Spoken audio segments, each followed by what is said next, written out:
Hello everybody, welcome back to the stream. Welcome back to GT3. It's been a hot minute since I went streaming because I kind of completely forgot about last weekend. I had a haircut that was at a regular time, so I thought, okay, I'll stream later, and then that later kind of never happened because I've been busy like studying because I got my exam on Tuesday. So that takes priority, and I forgot to stream on Sunday too. That was my backup, and I didn't make that. That's my fault, but oh well. We're back here for another stream, and we're back to more GT3. We're in the middle of a championship, and one thing I do want to show off is I got a new cap, guys. I got a Gran Turismo cap, finally. PlayStation has this on their website, so we've had the days of the caps, and I think it's finally time to bring that back. So there we go. We got our own GT cap now, just to hype it up a bit. So yeah, let's get our time back on, and let's get right back in the championship. We are in the Prolific Digital Cup. Fortunately, this is going to be a kind of, I don't want to say boring stream, but we're only going to be doing this championship because the races are so long. Anyway, I'm going to start the timer. Okay, next session of this long championship. I haven't played this game in 2 weeks, so I completely forgot how to handle the RX-7. This is Route 5. If I remember correctly, our tire strategy is pretty good. We're just using the slicks and pitting like once. I think we'll stick with that.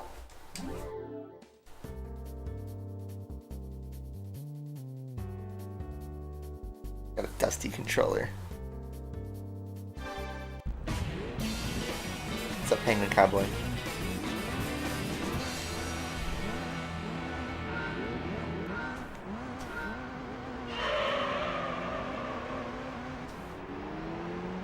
Okay, hopefully you guys had a good couple weeks. It was nice to take a little break from YouTube though. But, you know, we're getting really close to the end of this game, and I am excited to get going on some new projects. But we still have to finish what we started. It's been almost a year though. Next week will be a year since we left Asphalt. It's crazy. I still get comments every single week asking when I'm going to come back, and it's like, it's been a year now.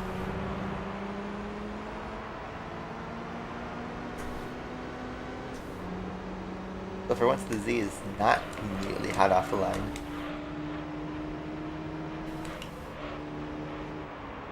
So, Meta Denver. I'm trying to drive. Almost went straight into the wall.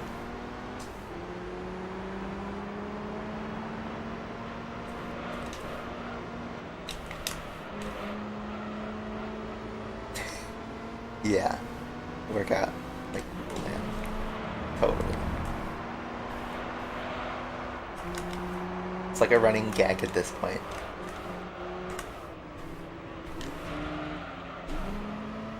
Thanks for letting me totally go around the outside.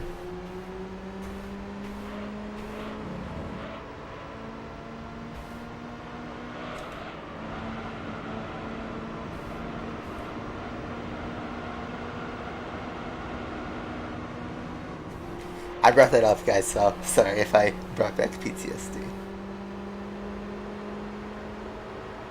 We're racing though. You mean graduation? Congratulations. But grade 9 sounds like you're just getting into high school, and that's a huge change of pace, I'll tell you that. Good luck.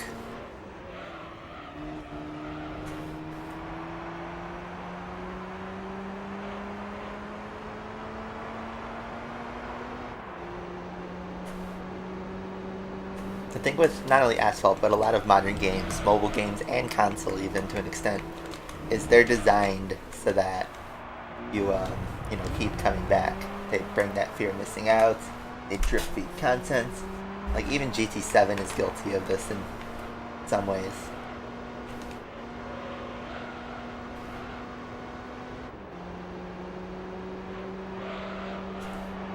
But yeah. once you stop playing, you realize, like, oh, he didn't need that at all anyway.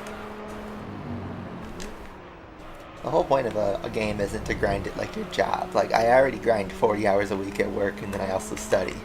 So I already do enough grinding in my regular life, but at least my regular job pays me money. If I'm playing a game, it should be a game. That's a nice corner.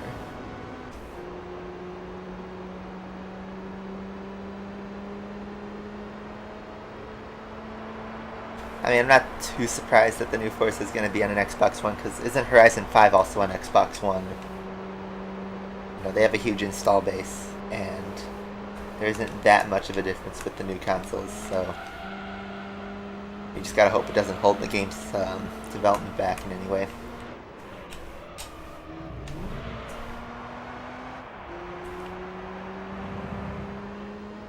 Get the Porsche 911 Lego set. Yeah, one of my college buddies got it was the 911 GT3 RS. It looked really cool when he finished it. I wanted to get the McLaren F1 Lego Technic, but I've just been waiting for a restock for like 2 months now. It's ridiculous.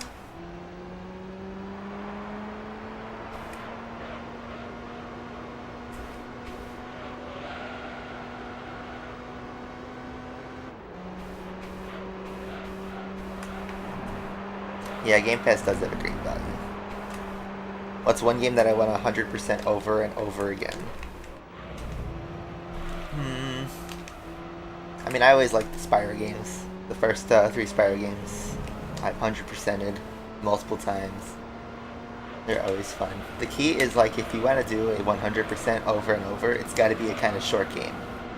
Like, I love playing GT3, but this is like the first 100%, true 100% I'm going through. And it is a grind, as you see, 102 hours. It's a lot of time, and it's taken a year. And, you know, you only live for like 80 years or whatever, right? So you can't do it too many times.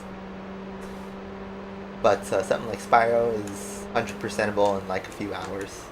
The world record speed run's only an hour and 20 minutes.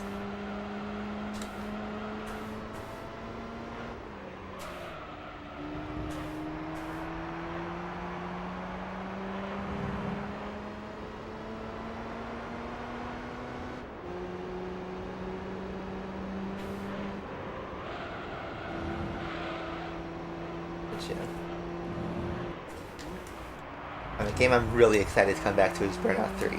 Like, I am super hyped to come back to Burnout. I haven't played specifically Burnout 3 since before the start of the pandemic. So, like, over 2 years ago. Which doesn't seem like that much time. But the last time I did play was literally just to, like, top off my old save file. I was at, like, 95% game completion. Because there were some races I thought that were too hard when I was younger that were easier now. But I haven't done, like, a actual Burnout 3 playthrough since I was, like, 8 years old. So it's been a hot minute. I'm excited to come back to it.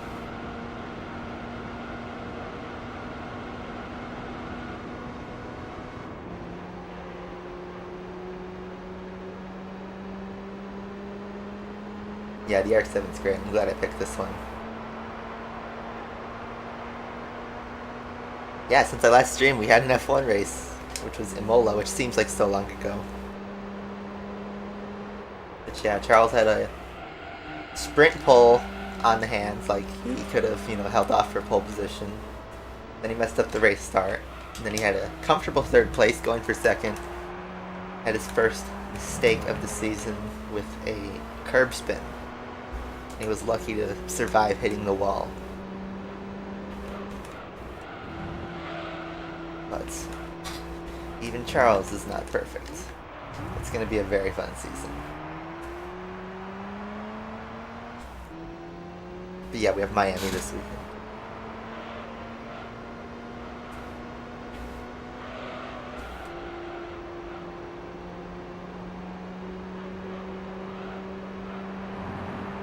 See, what makes GT kind of special is they do go that extra percent, where stuff you don't notice, like the interior clock on the car is accurate to real time. Like, that's ridiculous. Who would check that? But it's cool that they have that. There are not enough games that have quirks like that.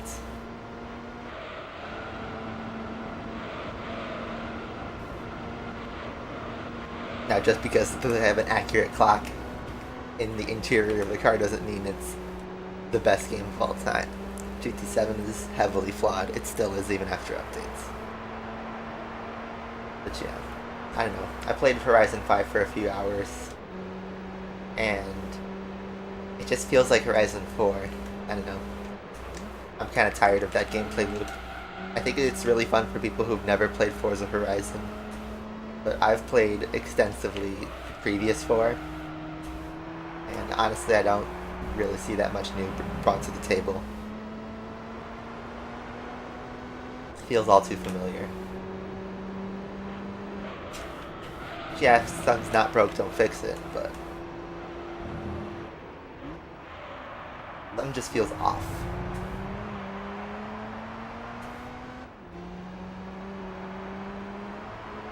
Which track would I like to see the AI hilariously fail at? I don't know, I'd rather the AI was competitive. I'm trying to think, there's like one track where the AI just never get it. I think it's Laguna Seca. When you have a car that's like over 600 horsepower, the AI just completely messes up the track, especially the last corner. Which is like funny, but then like you can't have a good race because everyone just spins out.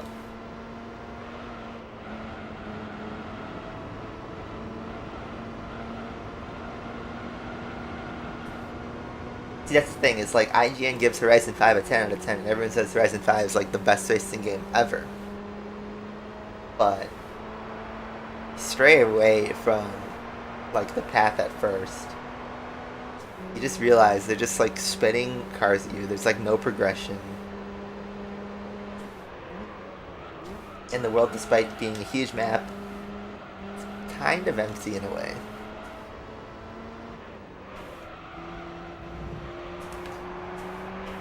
Like, I don't want to sound like a complete butthurt hater, but I just feel like there's barely any substance to the actual game itself. Like, if you take a game like Horizon 1 that had a plot, actual progression, you're starting out in bad cars and working your way up through a new wristband and gaining notoriety and pink slipping cars, that sense of progression has never been replicated. Ever since Horizon 2, Playground Games just goes for the, hey, look at the beautiful environments and it's open world. Here's all the stuff you can do. It's open world. But hey, it's open world. What's that? You want to race? You either make the AI impossible to race against on high difficulties unless you have a meta car, which meta cars ruin games. Or, if you choose to drive a regular car, you'll still get progression. Like, it makes the races completely meaningless. And at that point, like, what are you even playing for? Because the whole map's there at the start, and from, like, the very start, if you buy the Ultimate Edition, you start off with, like, 60 cars, which is absolutely ridiculous. And it's like, yeah, it gives you something for everyone, but at what point is it just too much?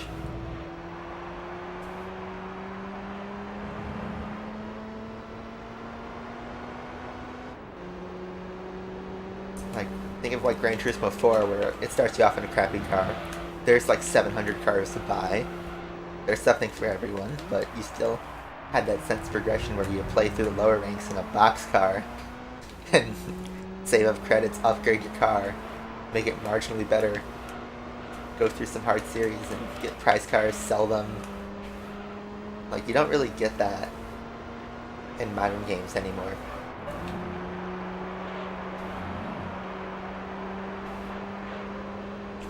Yeah, so I don't know. Like, I think Horizon 5 is definitely a great game, and they have done everything to please the casual crowd, which is probably what their objective was anyway. They got the high review scores. They got like 10 million players, probably more than that.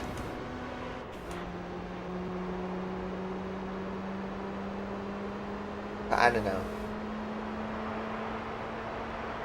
The only people who think Forza is like dethroned GT are just like Twitter fanboys, and they have very little substance. Twitter's so toxic. I mean, the whole internet's toxic, but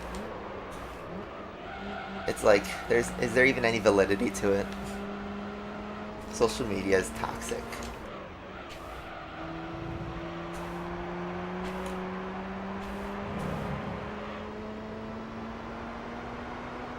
How do you save your championship progress in GT3? So at the end of the race, you know there's like that results screen where you go to the next race. If you scroll to the right, there's a button that says save, where it just saves to your memory card. Turn off the console, come back, and you're at the same screen. It's beautiful. Genius idea. I always thought when I was a kid, you had to do these championships in one sitting, and I would leave the PS2 on overnight and then come back to it the next day, and I didn't have to do that. I could have just saved the game and saved some power. But look, I'm using that same PS2 today on this very stream, so you know what, it turned out alright. I'm gonna say it's because the PS2 is a reliability beast.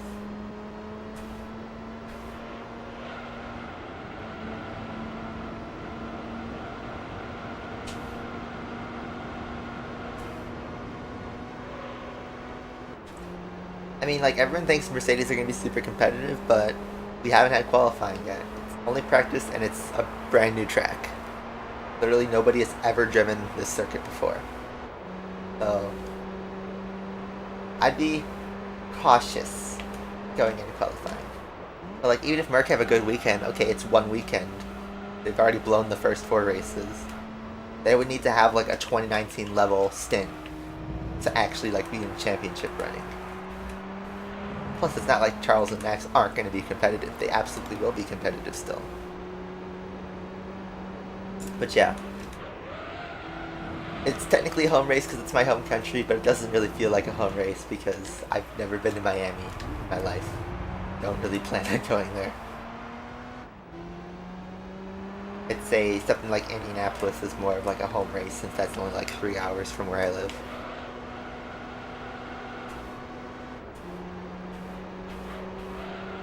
Season has 23 races, yes, but different tracks suit different car capabilities. I think I saw Russell in an interview say that this track seemed to suit Mercedes pretty well, but it's not because they found a magic bullet, it's just because the track suited the car that well.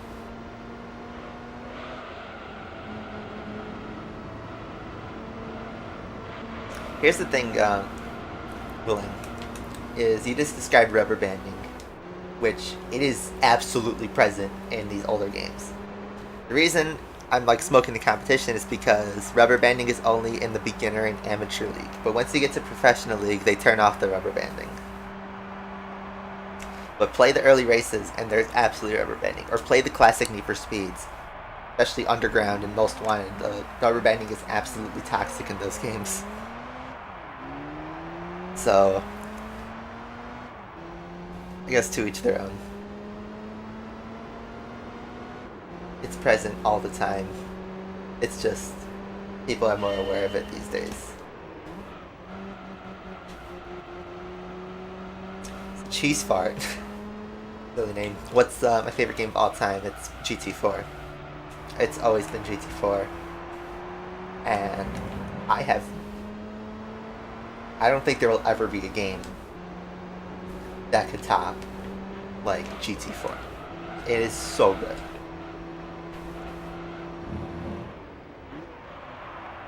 I'd call it not only like my favorite game of all time, but I believe it is single-handedly the best racing experience ever created.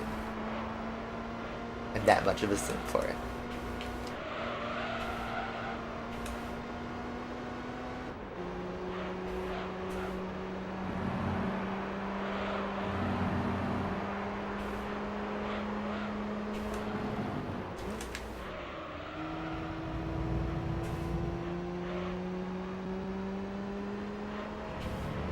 It's not GTA 4, but Gran Turismo 4. Big difference. GTA 4 I don't think would be the best racing experience. I've never played GTA 4. I've played the ones before it, like the GTA 3 trilogy, and I've played GTA 5 a lot. And I don't think the racing in those games top The Sims. They're good games though. I know a lot of people have nostalgia for GTA 4. But I don't know, I can't speak for it because I've never played 4. I've played a little bit of San Andreas and Vice City, and then I've played you know, like 100 hours of GTA 5. It's probably not that much considering how much content's in there. My favorite car from GT4. There's a lot.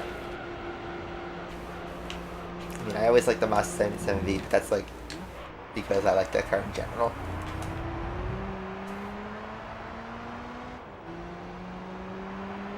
I really liked driving the Formula car, the Formula Gran Turismo. The Minolta was a nice car. I know everyone likes the 88 CV.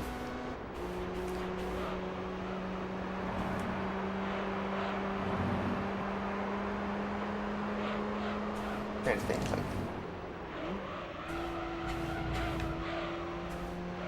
A lot of the downforce cars, you know, the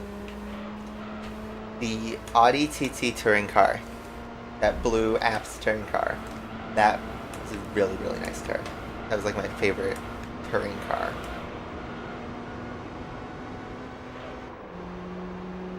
It's your American muscle car, my personal Dodge Dart. I mean, like, it is an amazing car for me, for an economy car. But in terms of like a muscle car, I'd say a Corvette.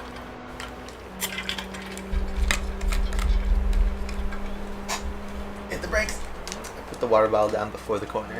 Let's go.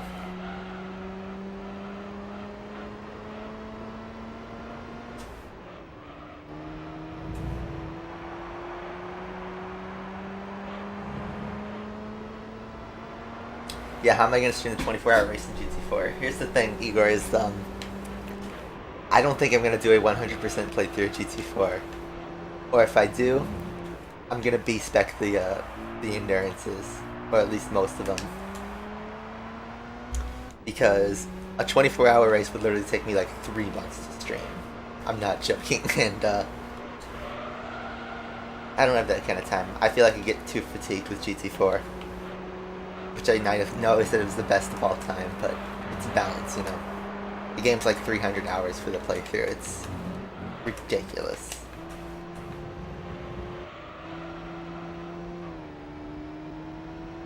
Oh yeah, the 4GT Spec 2. Iconic car. Love it. I haven't bought it in GT7 though.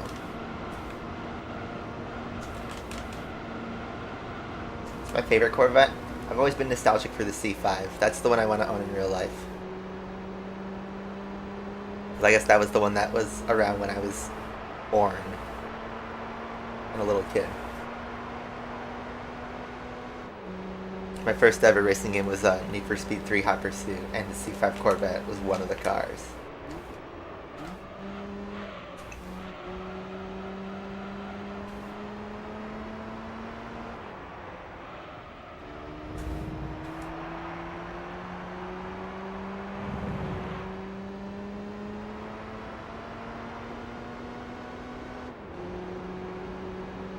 Roberts.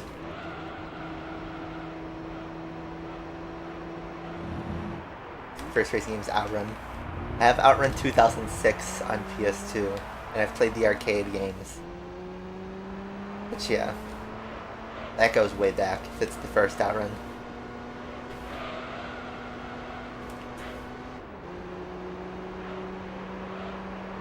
A couple of weeks ago, I went to a barcade, which is a bar arcade. And how it worked was the games were completely free, and it was like the old school arcade cabinets. So they had like Pole Position, Pac-Man, Big Doug, like all the old 80s arcade games, but they were completely free. And, you know, you just paid for drinks. And it was awesome. I would 100% go back to that. I will be back there. And I know most of you guys can't go to bars yet, but when you get to that age, go to a barcade. It's so fun. And Mustang just cut me off.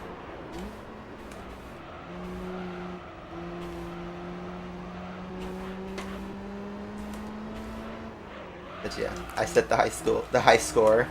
I was about to say I set the high score. I set the high score in pole position at the barcade I was at, which is pretty cool.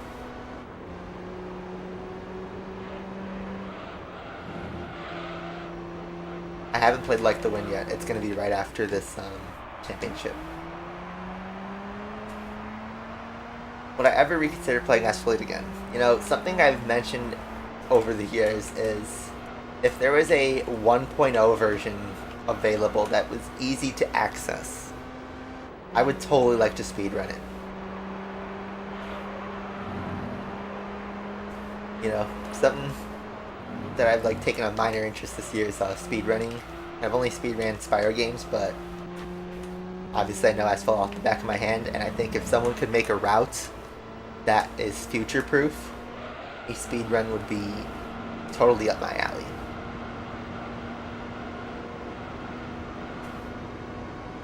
But that's just it. With a modern game, a speedrun's really hard to, you know, plan, because if the game updates, then it totally changes the strategies and what you can use and all that. Which, for me, I don't want to deal with that. So if there's like a definitive 1.0 version, whether it's like, you know, a modded version or APK or something like that, would totally want to speedrun it. So I like the ZR1. I mean, yeah, I'm always a fan of the ZR1. My favorite of the ZR1s is the C6. I think the C7 ZR1 is also pretty cool, but I like the C6 a bit better. Yeah, that's just it. Is Asphalt would never be like, the other tricky thing about speedrunning a mobile game is like you can't wipe your progress and start on an alt account super easily. You'd have to create a brand new, like, you know, Google account or Microsoft account or whatever. But even then, it still tries to save the local data on your device, so resetting would be pretty difficult.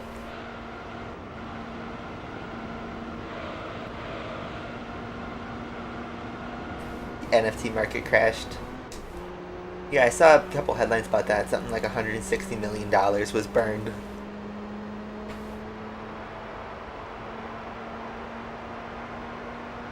Did I play any of the MX versus ATV games? Yeah, I think I have two of them. I have like Unleashed and like a different one.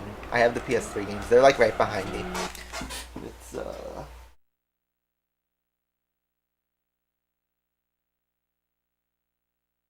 sorry, I'm pausing. I'm just trying to see through it. Let me take a look. What do I have?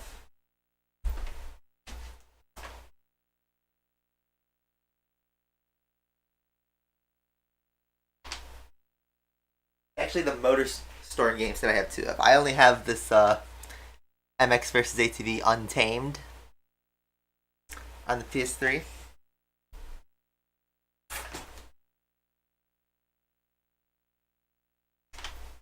It's a pretty good game. It's pretty good. I just realized I have a surprise behind me that you may have caught, and you may have even seen it on Discord, but I'll show it to you guys at the end of the stream.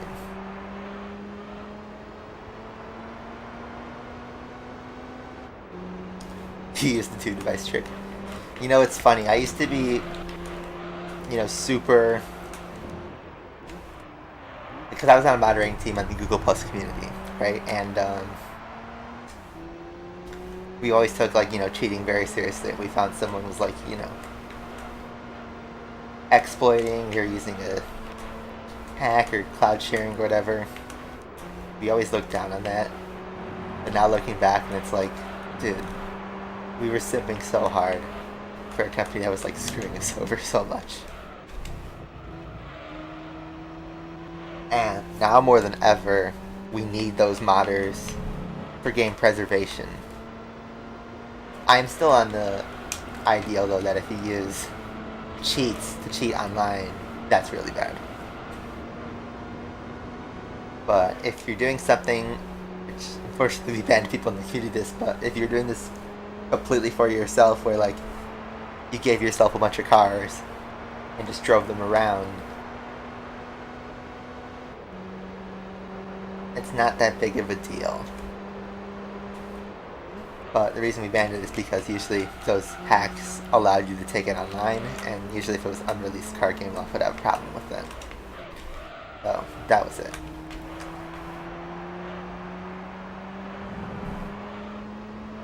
Which, yes, I do have Motorstorm Apocalypse, which that one was pretty good too. I haven't played through it 100%. But I remember it being pretty fun.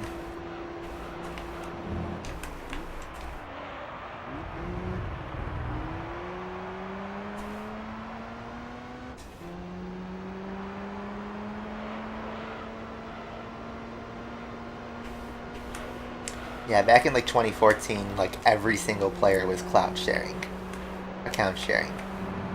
Like every single one of them, before tokens. Even after tokens, I think people are still doing it. They made it harder to accomplish though. But yeah, I never did the 2-device trick. Because I always found it kind of a hassle to like keep track of your credits like that. Because like how you do it is like you would buy your upgrades or whatever for your car, go race with it, and then use the 2-device trick to get your credits back. But if it was like, if it's like a car like the Tryon or one of those meta cars where it was the fastest, like you'd want to have those cars upgraded all the time anyway. And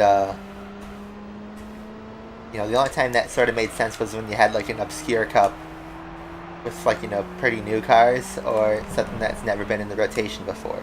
But there was a time in like 2016 and 17 where the rotation was pretty consistent. So like you had a good grasp on what kind of cars you needed to do well in the cups. And it was only like, you know, those, after a car was unlocked, there would be like the upgrade cup, and that's where people would use the 2-device trick. Because usually it would be quite expensive to upgrade a brand new car to Max Pro. And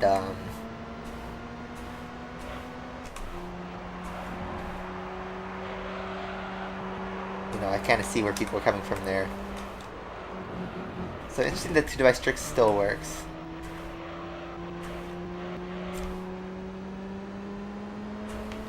But yeah. Even in Asphalt 9 there were device tricks.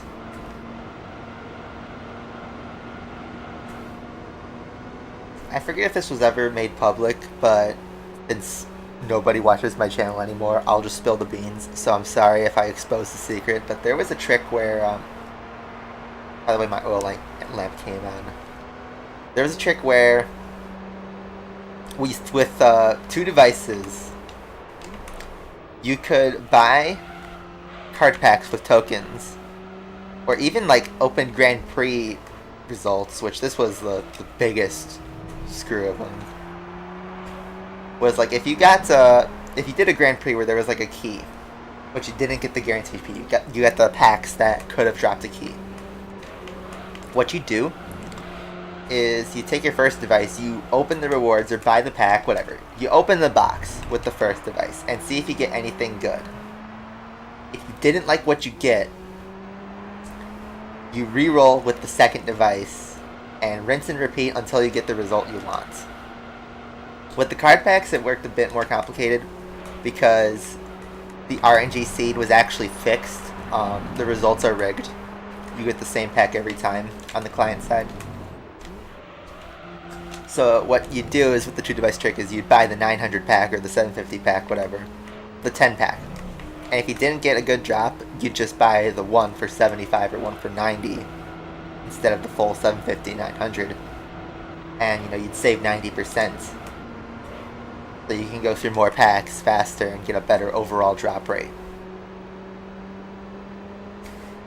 So that was pretty screwy. And I know of some very high profile players who did that trick. Very high profile players. But I'm not going to spill the beans on that. But just, you know, if there's still people who play Asphalt 9, that trick was around for like at least 2 years, 3 years. I'm pretty sure it's public, but if it's not, there you go.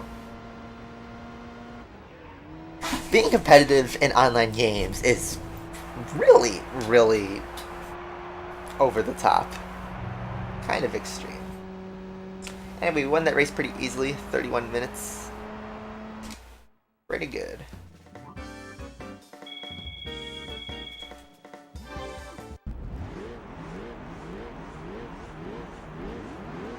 Can I speedrun the old Angry Birds Go? Does that even still exist? That's the kart racing game, right? I don't even know anymore.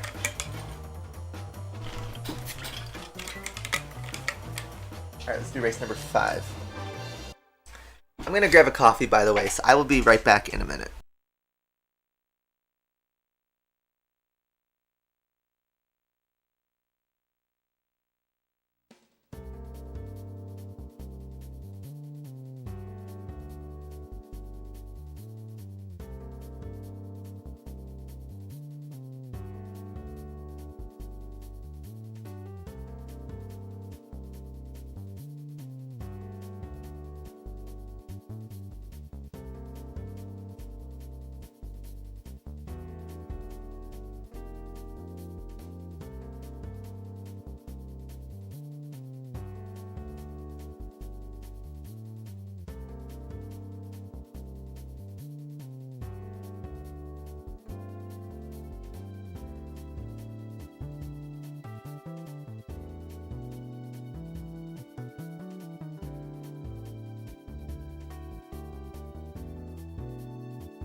We're back. So yeah, I got a coffee. It's gonna be hot, so I'll just start drinking that later on. We got Seattle Circuit. I think I'm gonna stick with these tires though.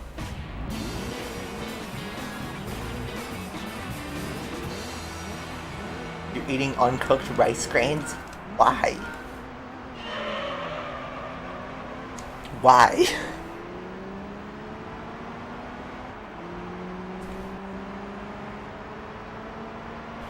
Just cook it in water, man.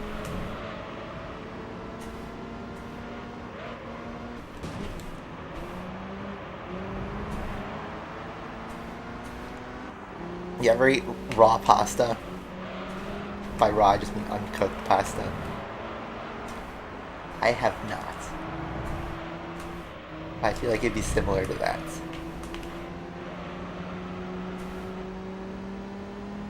Yeah, the graphics difference between GT2 and 3, which is really just the PlayStation 1 versus the PlayStation 2.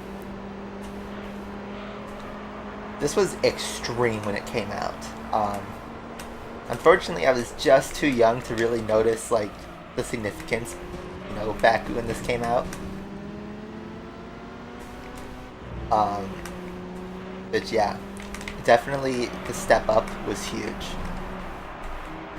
I've actually fallen back to last place.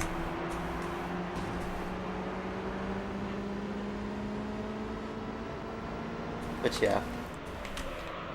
when I was, a kid. By the time I like first started getting memory when I was like 3 or 4, I already had both a PS2 and a PS1 because my parents had the PS1 before I was born.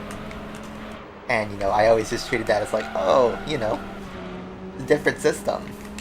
I didn't realize like graphically and like just by tech they were that much different. I just made a triple overtake on that corner. Nice.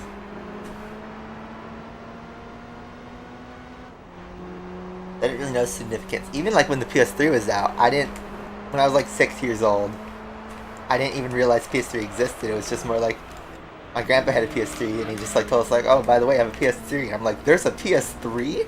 And all I just thought was more games. I didn't really pay attention to graphics until around when the PS4 started coming out. Because by then, I was on the internet and all that.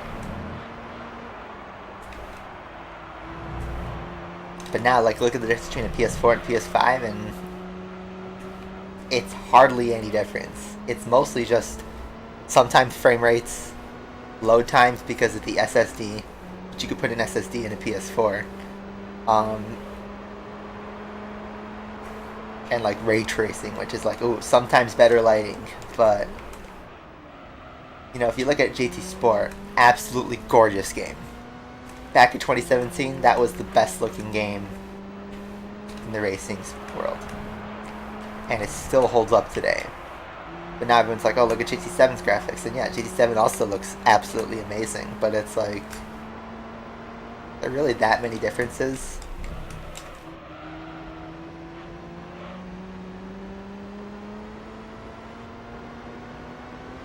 Big jump.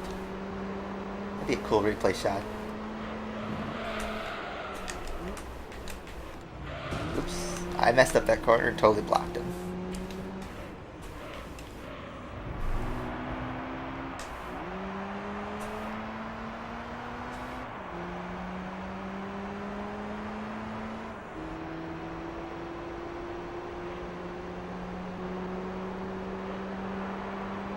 Yeah, and the thing is like, yeah, 4K TVs are pretty common these days, but if you have a 1080p TV, the PS4 and PS5 are gonna look the same. All the PS5 really is just a mega upgraded PS4. But I'm pretty sure they have the same architecture. Software-wise, they're pretty much the same.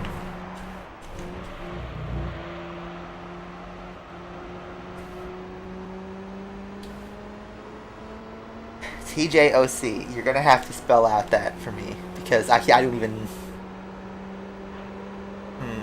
I'm trying to think. What does it stand for?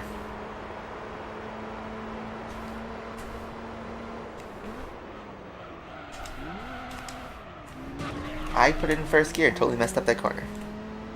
The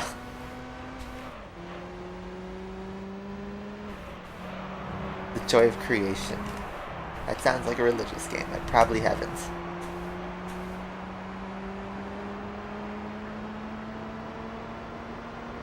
Is it like Little Big Planet, where it's like a sandbox, create your own game kind of thing?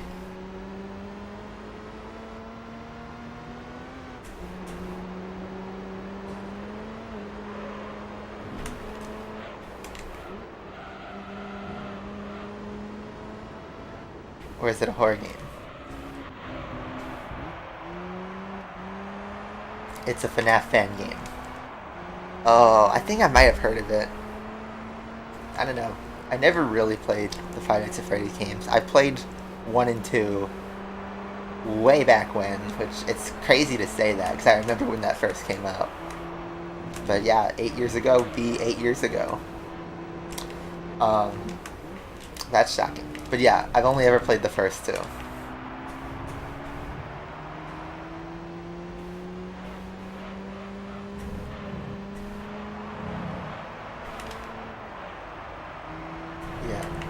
Honestly, like, I watched one of the Color Shed videos. I don't mean to dig him, but he didn't explore enough of GT3. I watched his GT3 review, and I thought he didn't even fully experience the game.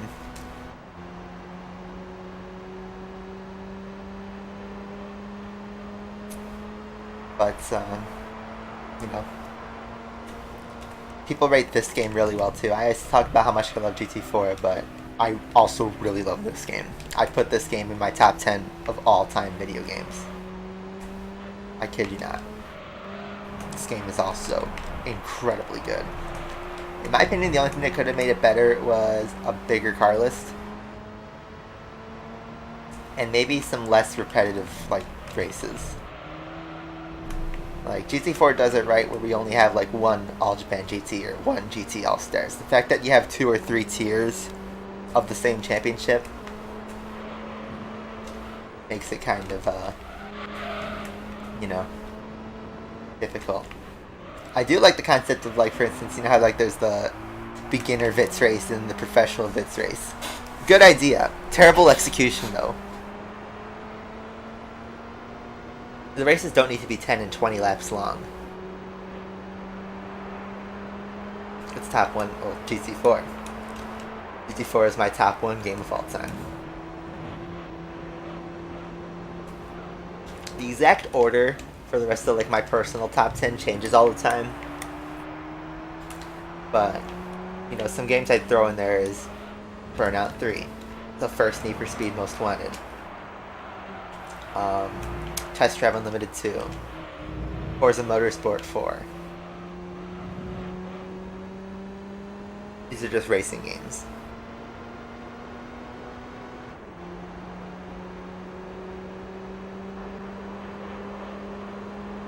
Crash Team Racing, you know.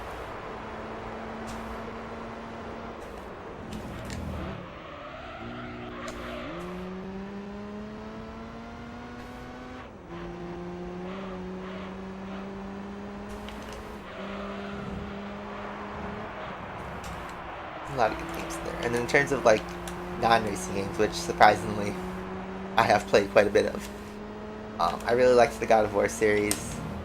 Both of the Last of Us games. Cheesy. Chill out.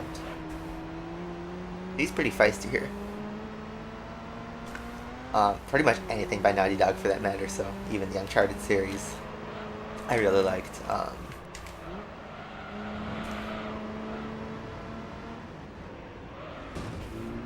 This year and last year I was starting to get into Ratchet and Clank. Pretty good series. Metal Gear Solid games. I've just played a little bit of one of them, but I have this series and I'm planning to play through it. So far seems pretty good. A lot of good stuff. Only separated by 0.012 seconds. That's crazy.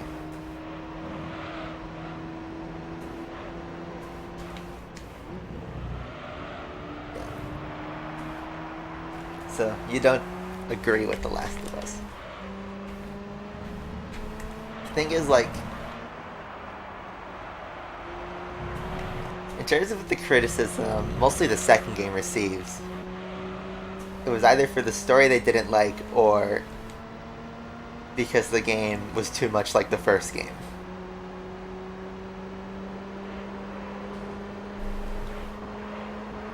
Which, I actually thought the story for both games was pretty good. I wouldn't say it's, like, you know, the best story ever told, but it kept me entertained for like 50 hours total across the two games. And there was some repetitive stuff, like, you know, scavenging for the same ammo. There was only like 5 different weapons. And then the actual, like, zombies and clickers and boomers, whatever they were called, those were very good enemies, and they were satisfying to, you know, either stealth around them or get in a fight with them.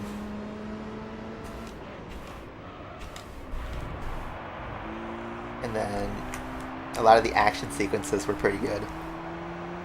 But I'd say Uncharted was probably the better action sequence game. But they're both made by Naughty Dog, so, you know, it's kind of the same.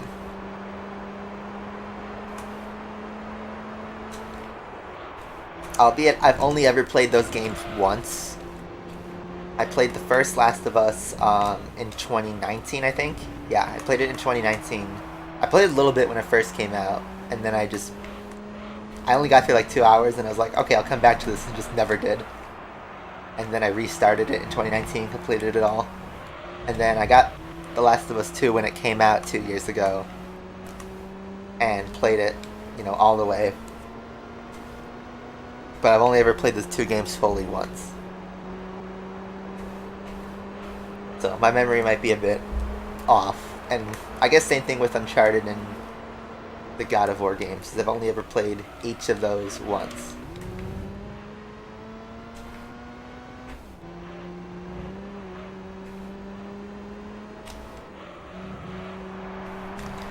I'm not sure if the Miami race is going to be super fun. The track seems like it'll be hard to overtake on because there's like no grip.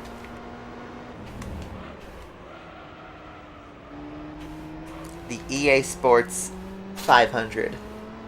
Is that a NASCAR race or that's something else?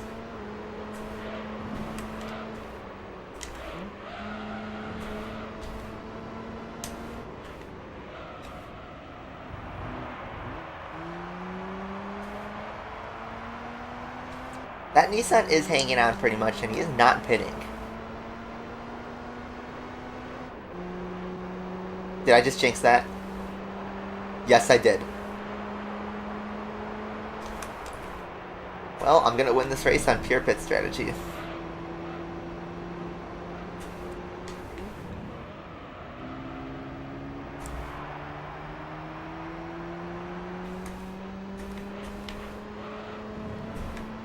Yeah, God of War 2018 was really, really good.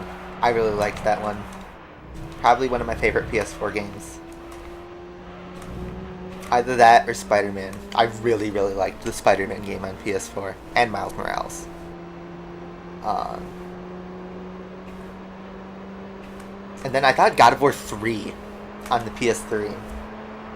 That one was really, really good.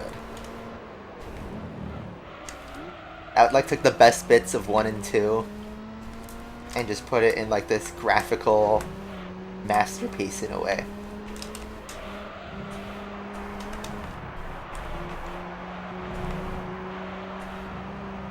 If I was to replay any God of War game, it would probably be 3. Because that was the first one I played, and I sucked at it. But I had a lot of fun with it.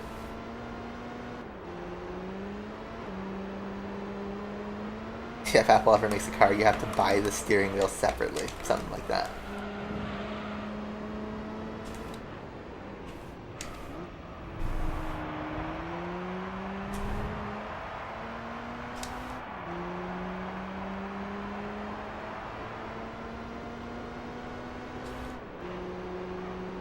Yeah, I really liked just the boss fights and scenery. The final boss was super satisfying. Oops, I bumped that wall.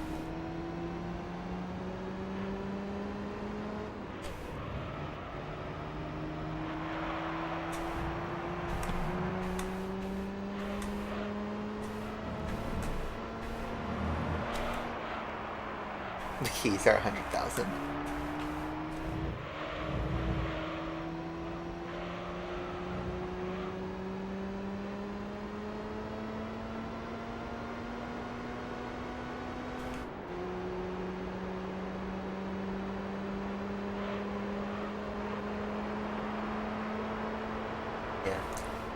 It's kind of a shame that these days, like, we have to talk about old games as, like, the best. Because a lot of the new games are just kind of garbage. The way they're released, the way they're treated post-launch especially, the way they're hyped up and marketed, it's, like, extremely sad. They pour millions and millions of dollars into projects that look promising and then it just completely falls apart, either because the game doesn't work or the game is completely broken in its monetization and structure. Like, nowadays everything has to have the battle pass, drip feed content.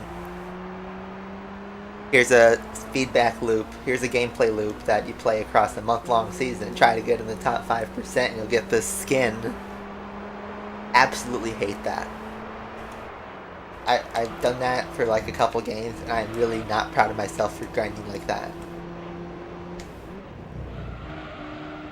I think of something like Crash Team Racing Nitro Fueled, which by itself is a fantastic game.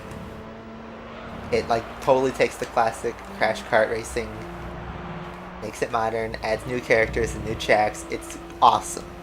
And then the way they monetize the game and actually have you unlock the new characters is disgusting.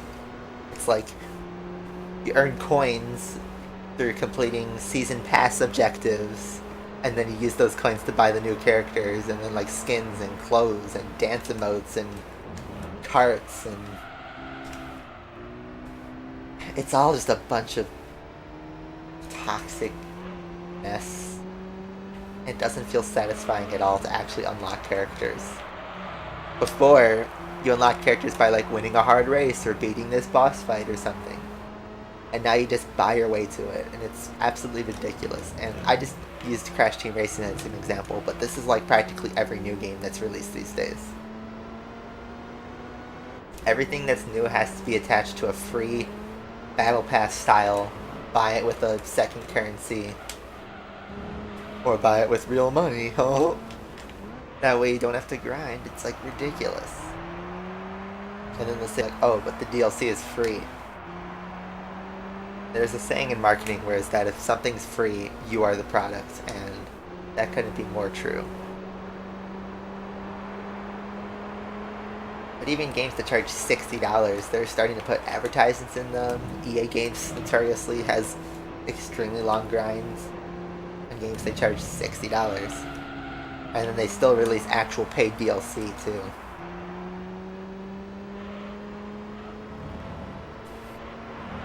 I mean, GT7 had this whole microtransactions mess at launch.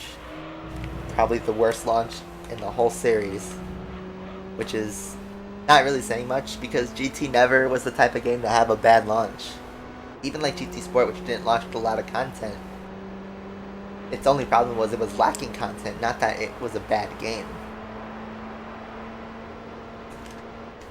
And then all they had to do was just add content, which they did. And, you know, everyone likes it. But GT7, the way it's fundamentally designed, it's meant to be, you know, an update style game. And it just does not work for that kind of game.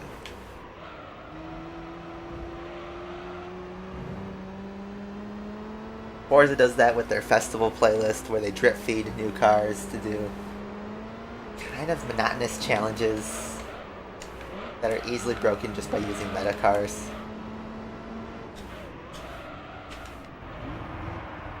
It's just a grind. It's not really that fun. I'm gonna pit for tires. What's up, O Money?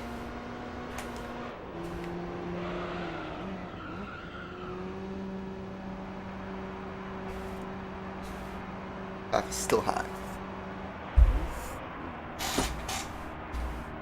Yeah, the roulettes are completely BS.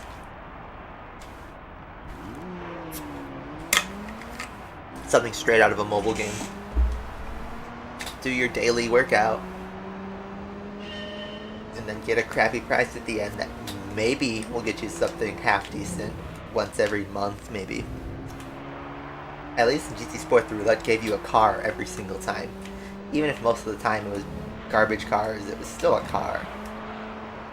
Now to even get a crappy car, it takes an arm and a leg.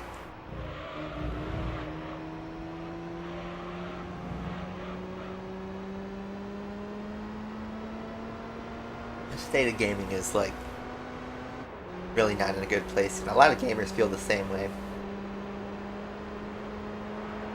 How many misses released these days, like Cyberpunk and Battlefield 2042 and Anthem and Andromeda, and so many games that just completely flop. And then there's another swash of games that like die in a month. Like, look at Halo Infinite. Nobody talks about that game anymore. And when it launched, people were saying it was an amazing game. But now, from what I hear on the internet, it's a completely dead game now.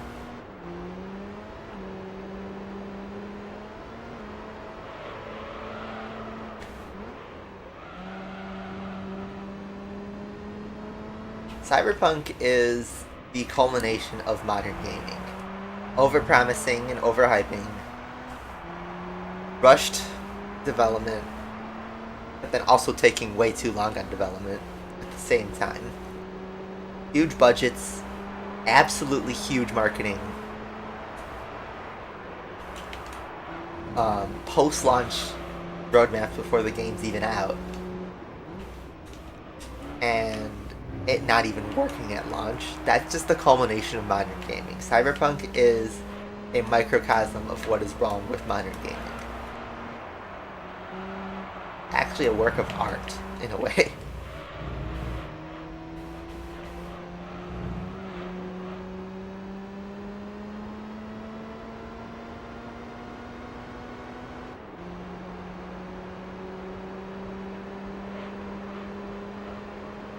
Yeah, if you do have Game Pass where you don't feel like you wasted money on buying a game, it is different.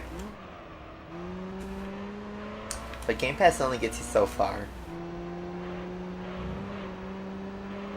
Because at some point you're also spending time. If you spend 30 hours grinding a game, that's 30 hours you could have done anything else with your life. I work 8 hours a day, have limited time in the evenings, and 30 hours may not seem like a lot, but to me it's a lot of time. And I want it to be worthwhile. Games as a Service is here to stay. It's already has taken over. The route of physically buying games and then that being it is long gone.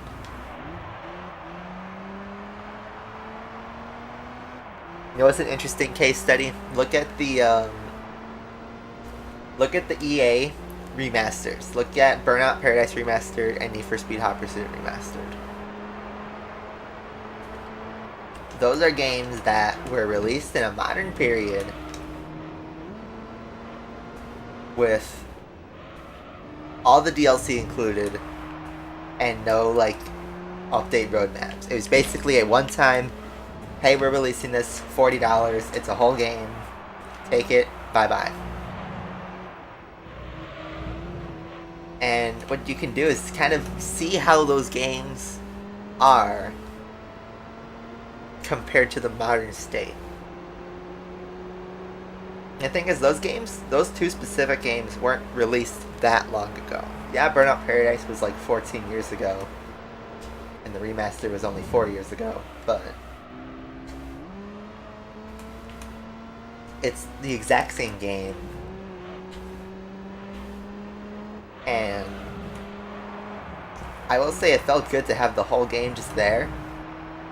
I could pick it up, play it, not think much about it, not worry about it.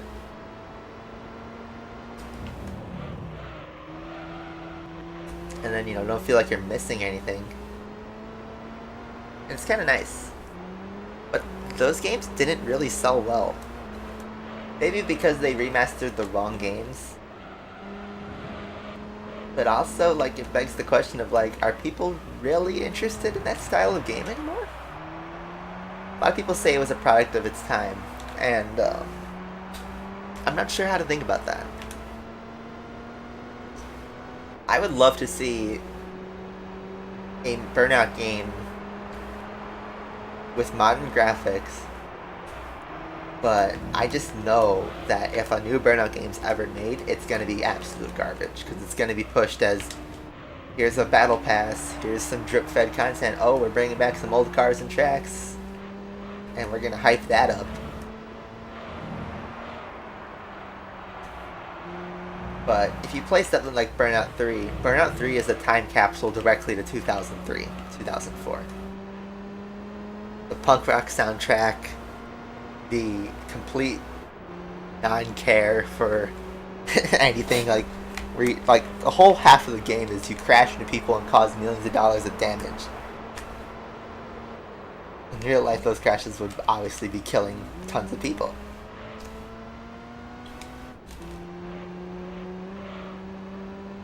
I guess a better example, a comparison I can make is, if you've ever played a series, look at the very first Ratchet and Clank versus Rift Apart that came out last year.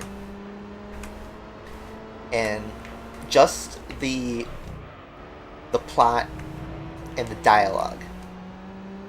Two games made pretty much 20 years apart. And the way everything's spoken about these days, I don't mean to sound like a ranter, but, you know, it's got to be checked through everything. It's, you know, you got to make sure all the jokes are super squeaky clean, does not, like, cross the line anything with the ratings board or Twitter. And if you're bold, it's out of taste. But in a game from 2002, that was not only the standard, it was absolutely loved.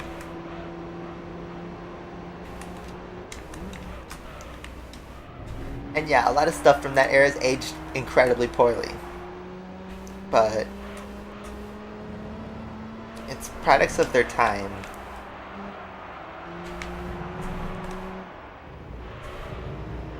And you know, if you take out anything negative, it kind of ruins what makes it so fun in the first place.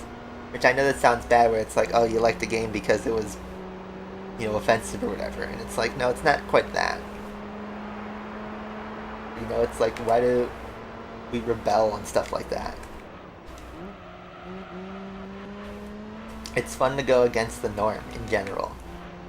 And if the norm is everything that's like super polished and censor approved and all that, then that's why everything feels like exactly the same game.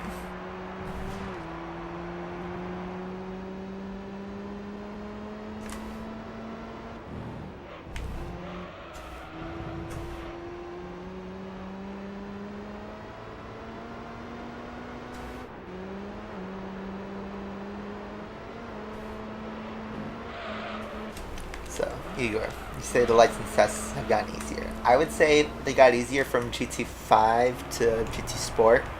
They were the easiest in GT Sport. But GT7 bumped the difficulty back up. It's still not as hard as GT3 in my opinion, but there are definitely some tough license tests on that game.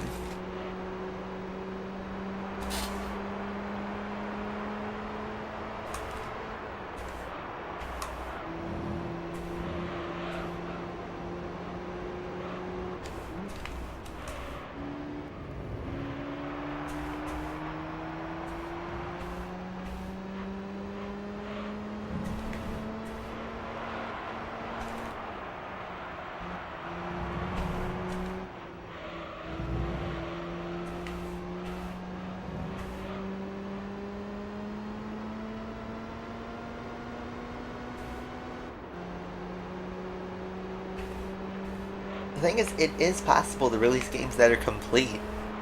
Like, look at Nintendo's Super Smash Bros. Ultimate.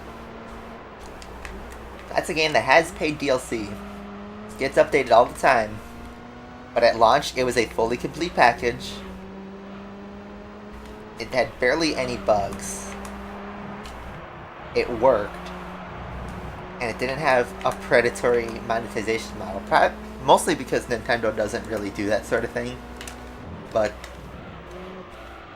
the game is meant to, you know, partied with your friends, and that's exactly what it did well.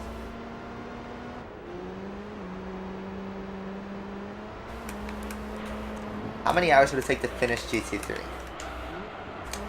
So, do you mean a 100% playthrough? Like 100%, or just getting to the end credits? Because those are two different answers.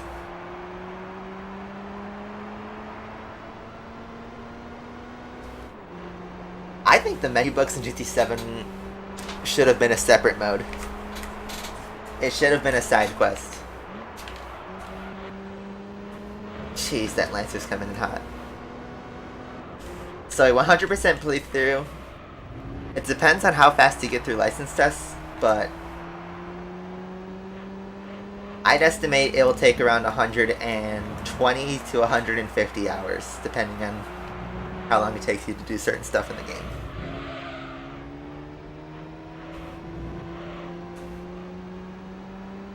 It's no more than 150 hours unless you just want to deviate and drive different cars for whatever reason.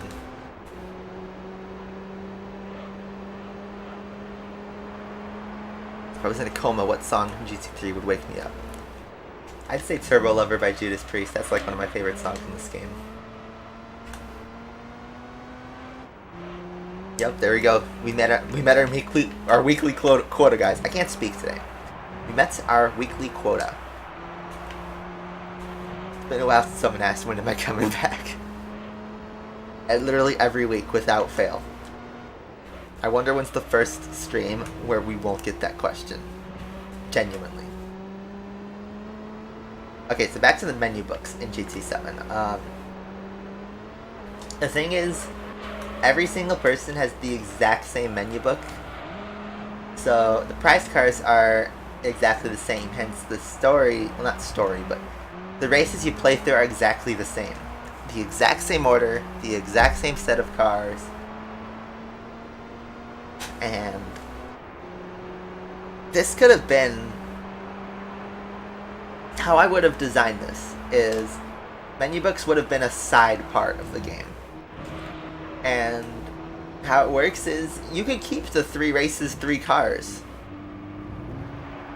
But you do the menu books in a random order for everybody.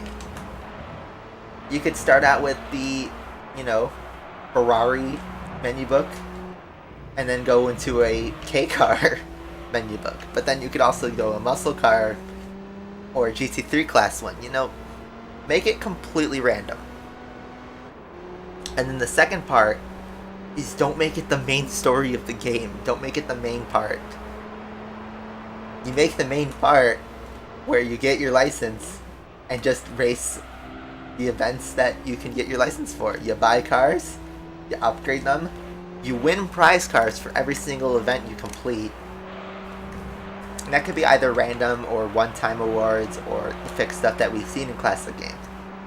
The most important thing, though, is to give people the freedom of choice to do what they want in the game. If you want to start off the game straight into the Gran Turismo World Championship by just grinding the licenses, getting your IA license, and turning up with the prize car for the IA license, that should be your decision and that should be completely okay. You're allowed to do that in other games. And your success only depends on how well you can drive the car against the AI.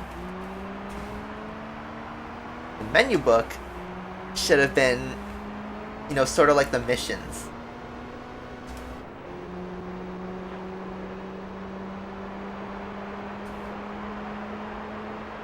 You keep it as a side part of the game. And you either randomize it or maybe even have it in the same order, but it makes the playthrough, like if I was to do a playthrough like I did of this game, GT3, if I did this style of gameplay for GT7, it would be incredibly boring because everyone has done the exact same races in the exact same cars. And yeah, there's some parts of GT3 where it is like that, where there's everyone drives the Tuscan Challenge, you can only drive a TVR Tuscan, sure. But like even the Sunday Cup, in GT7 you only have a choice of like 3 cars that you could do in the menu. But in any game, you use any car you want for the Sunday Cup. Literally any car, and 99% of them can win it. Why is it not the case in GT7? It is ridiculous. So that's something I didn't like, and if I ever came back to GT7 and do a playthrough, that's not a fun part of the game. In my opinion, the more interesting parts of Gran Turismo games are the races where you kind of just decide yourself, like, okay, what car do I want to drive and can it beat the AI? Not hey, here's 3 cars from the menu that they've selected. If I have one of these 3 cars, then I can race it and then win the rest of the 2 prize cards. It's like, no. No. That's not good. That is not good game design at all. So yeah, rant's over.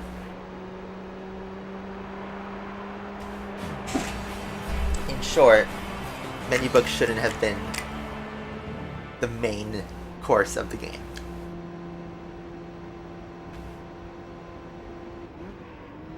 Just another side comment. If you treat the menu books as like the main game, GT7 is incredibly short.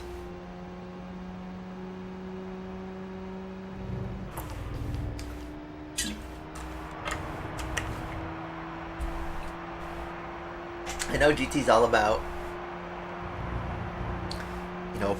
long adventure. GT3 is over 100 hours, GT4 is over 250 hours, GT5 is over 300 hours. GT6 is a bit shorter, and I can't really count GT7, but GT7 should not be shorter than GT6 at all. Like, I think even the first Gran Turismo on PS1 is a longer game than GT7's main cafe. Now, if you do all the missions, all the circuit experiences, all the licenses, yeah, that bumps up the playtime to a bit longer. But I only have, like, I think 45 hours in GT7, and I've done pretty much everything in the game besides just waiting to buy certain cars from the Legend dealership.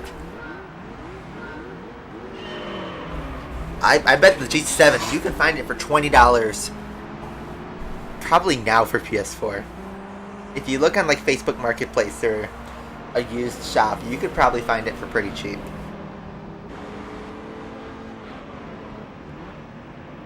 You know, here's the thing. I would agree that I think GT6 is probably the weakest GT game, but it doesn't mean it's a bad game. I think it's a good B tier game. It's kind of like a GT5 definitive edition in a way. But not even that, because it's just kind of a short game. Some of the missions, I will say, are really, really cool. Like the Ayrton Senna tribute, the Sierra Rally, the Moon mission. Those are really fun. And I wish there was a way to bring those back. Or at least capture that feeling again. There's not enough unique missions in GT7 like that.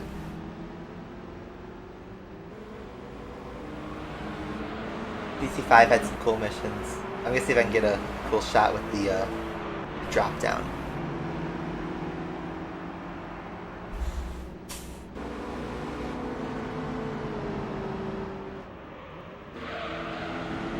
There were some good replay shots while I was done.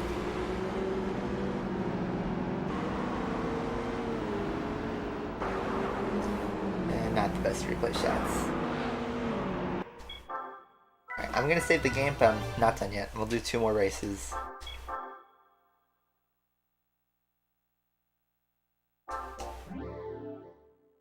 Yes, there's a moon mission in GT6. You drive the moon vehicle, the moon rover, whatever it's called,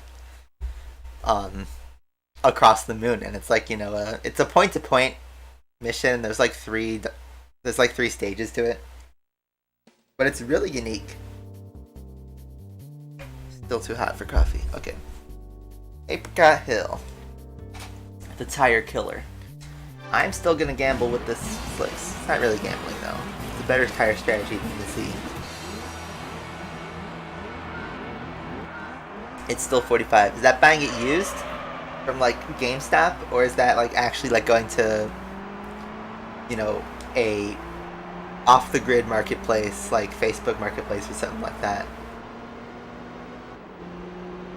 and seeing what, you know, Joe down the street is selling?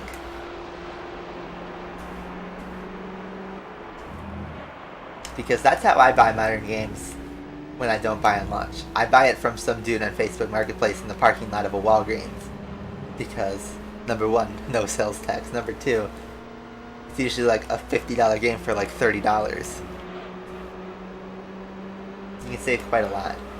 Usually people, when they get done with the disc, they sell it, but GameStop or whatever is only going to give them $20 for it. So they can, not only does the seller make more money selling it on Facebook or something, but then the buyer also gets it for a cheaper price. It's a win-win. Plus, for a game like, let's say, F1 2021, EA game, they don't get the new sale. I buy a used sale. It's the same game in circulation, though. So in a way, it's like voting with your wallet.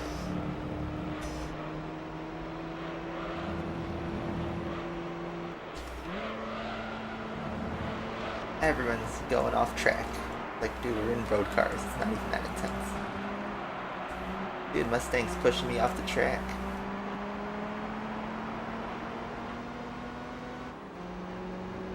£35 used. See, that's a bit better.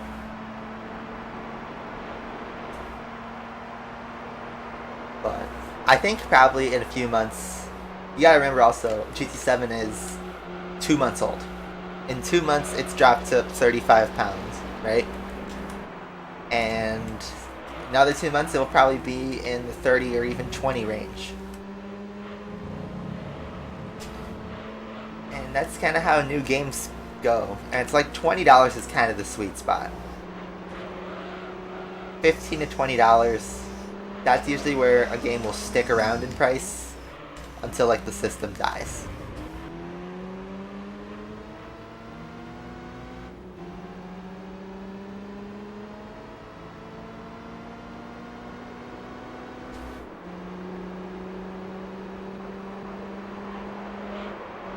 Yes, there's a picture on Reddit of Vettel wearing underwear over his racing suit. It's freaking hilarious. He did that as a protest for the FIA clothing rule.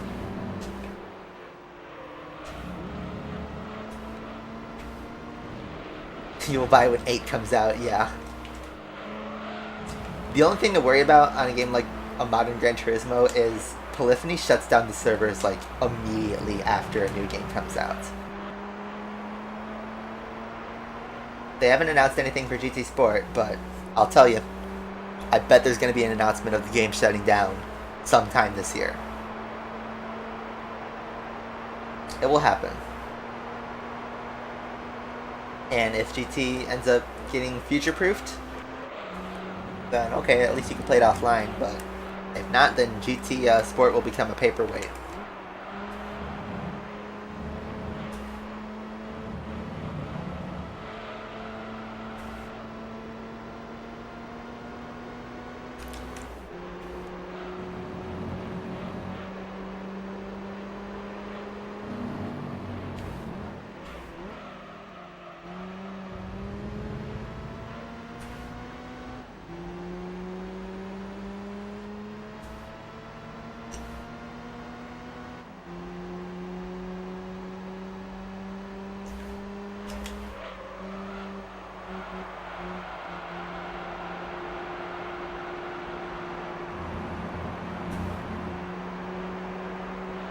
Yes, we are back with the RX-7 Cayenne.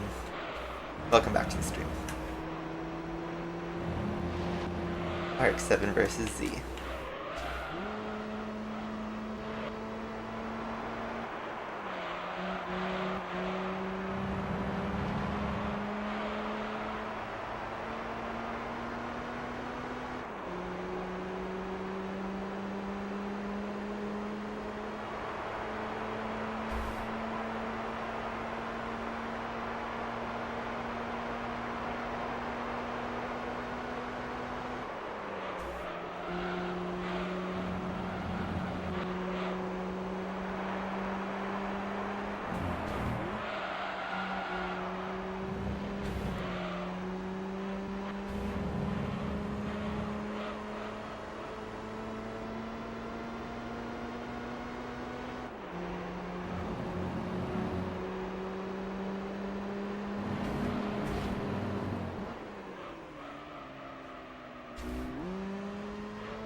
Yep, another week will be 1 year since leaving Asphalt, and a year since starting GT3. Well, actually, we started GT3 a week after that. But yeah, it'll be an interesting weekend. I don't know if I'll be streaming next week because I don't know what I'll be doing on Saturday. My friends are graduating from university next Saturday, and I don't know if I'll be there or not. So I have to decide that. I'll let you guys know. But that might have to be a Sunday night stream. We'll see.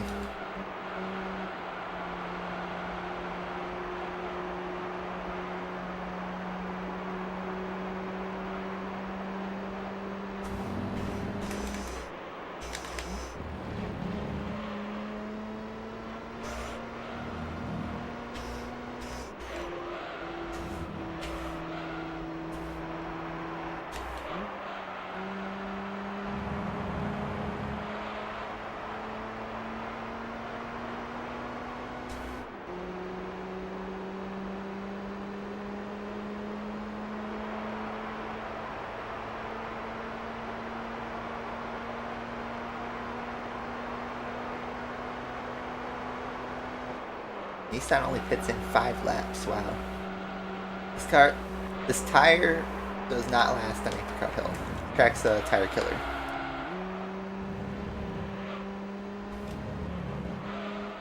Yep, tomorrow's the Miami Grand Prix. Qualifying's this afternoon.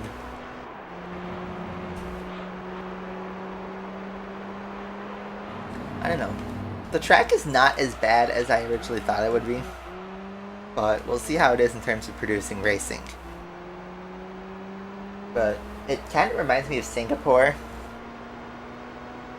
With, you know, the huge street circuit, catch fence around the area. Also sort of like an IndyCar street circuit, in a way.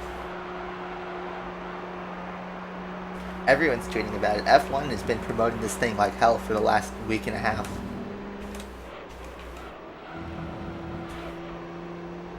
Imagine what happens when Vegas shows up next year.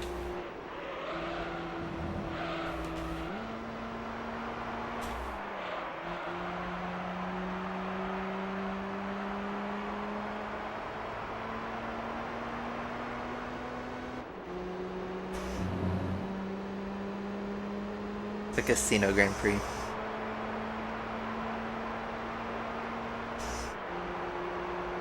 Yeah, Lando's helmet's really cool. His basketball helmet. Really, really cool design.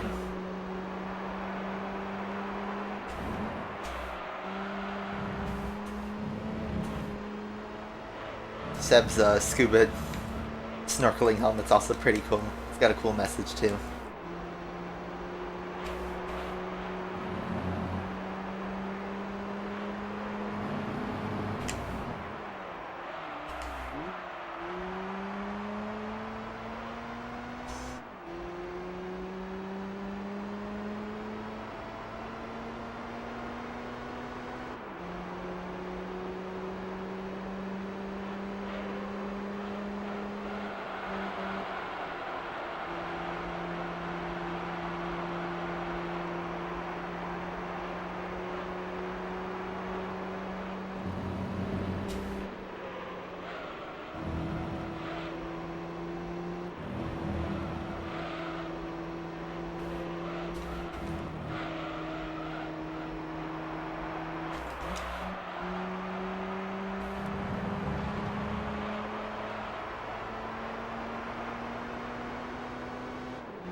Turn 17 has gone through resurfacing. That's the one everybody is spinning on, right? That's the fake boat corner. Or fake water, not fake boat. The boats are real, the water isn't. Or is turn 17 the one like right after the really long straight in the back? I don't remember the track map. But everyone seems to be spinning on that corner where the fake marina is.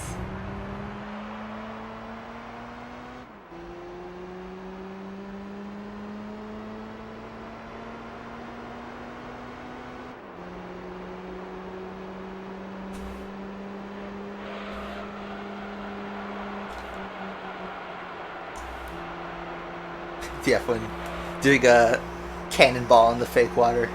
It would be like those videos of the guys who do cannonballs and belly flops on the ice. The turn after the big long straight. Yeah, I think that's the last. That's like the last corner. The last hairpin. I think I know what you're talking about.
One more lap and then we'll pit.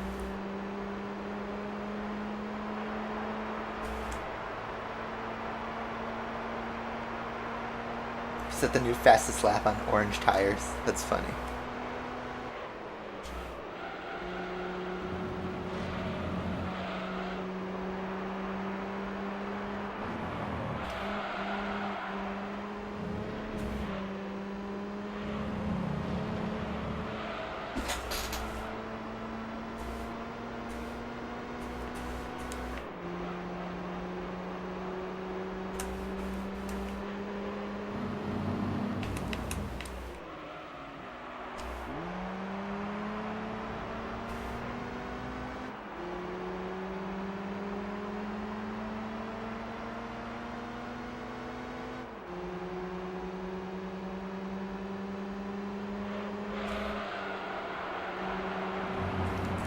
Yeah, F1's gonna have a dull month. We had Imola, and Miami, Spain, Monaco. Like, it's all like the bad tracks. The bad overtaking tracks. I thought Imola was a okay race. It wasn't the best. It was on par with Australia. Okay, I'm gonna let him pass because I got a pit. My tires are dying. Oh no, my tires are gone.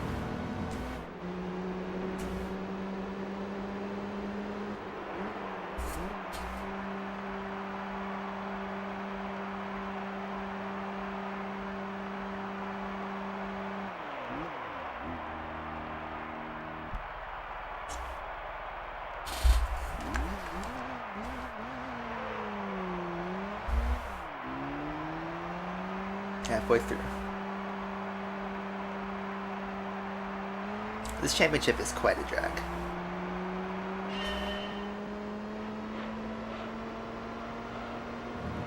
But we are more than halfway, guys.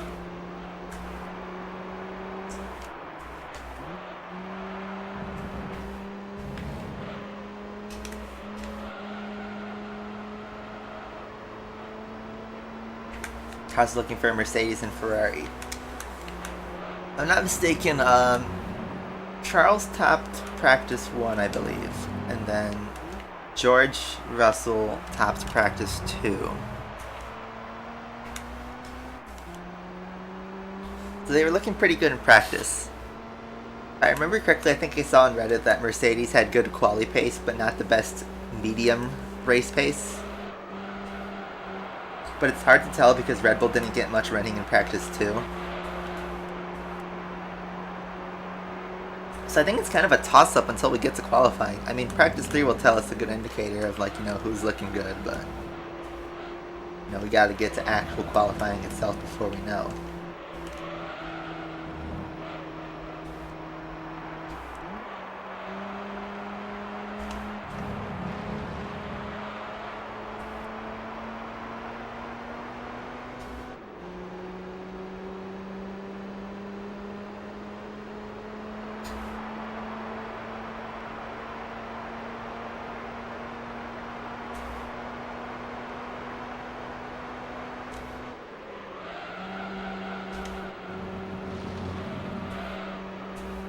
Did I say that right? That the Skyline is in first place right now?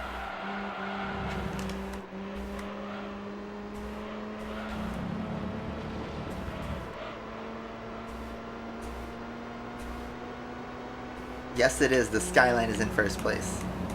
Or not first, but second. You know what I mean. Not the Z.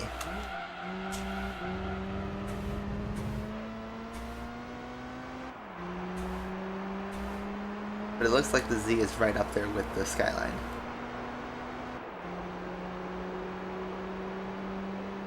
Because I know the Z is going to pit 3 times probably.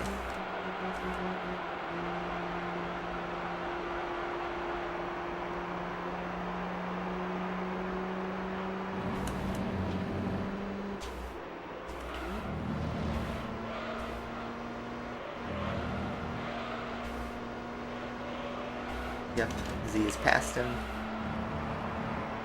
Looks like he's already building a gap too. That race would be one on pit strategy for sure.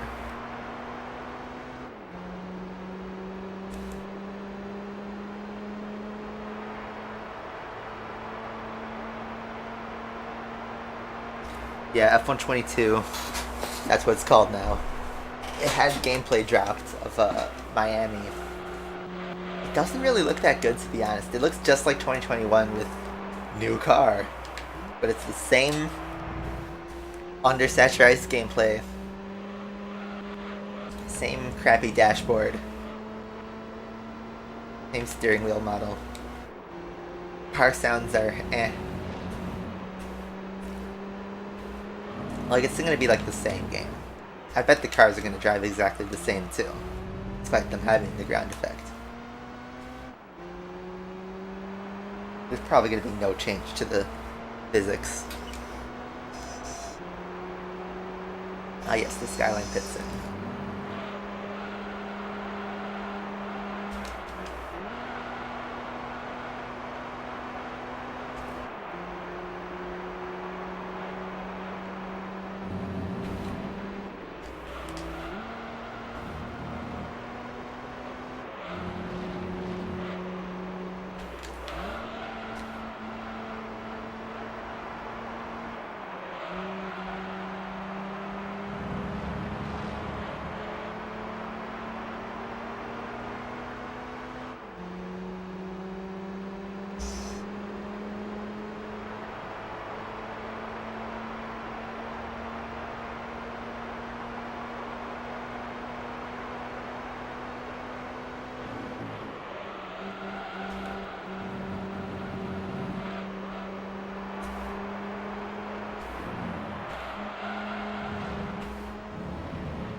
see how that lap time was. Yeah, Drive to Survive got renewed again. Probably not going to watch it though. 1:30.4, that was a good lap time. Yeah, I didn't watch season 3 or season 4 at all.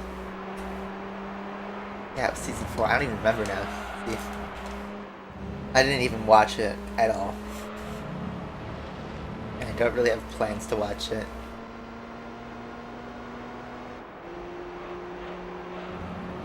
I don't think I'll watch 5 and 6. 5 and 6, I think it's like, it's kind of become like a Real Housewives kind of show. It's like, oh yeah, what's Jerry from Spice Girls doing? What's Christian Horner doing? Not, hey, this is about racing. I don't know. Did it really bring in new fans this time? I don't think it has the same effect like the first 2 or 3 seasons had.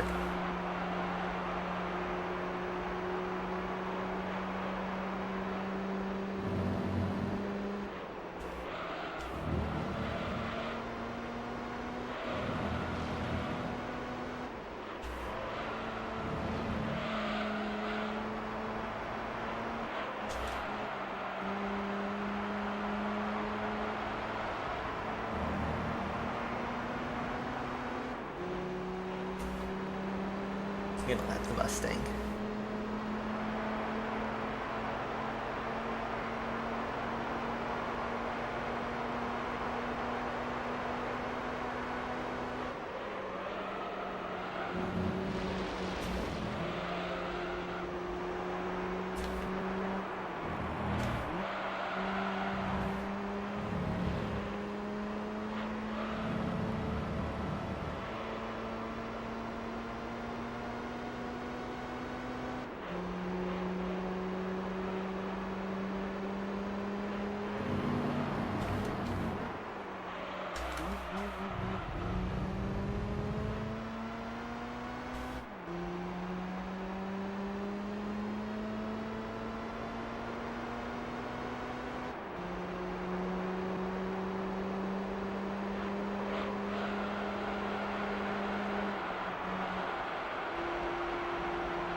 Less than 5 laps to go.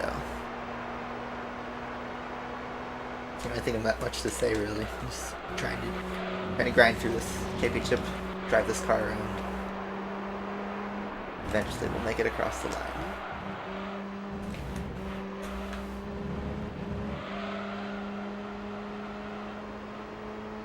I think coming up to the Skyline and Z group though. I'll have to see if the Z pits one more time.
Yeah, I saw that Audi and Porsche are set up to join F1 like 2026, right?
I'm 25 to the Z.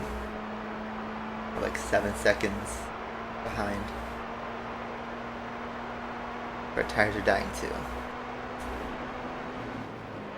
The Skyline pits just before the end.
Almost catch the Z.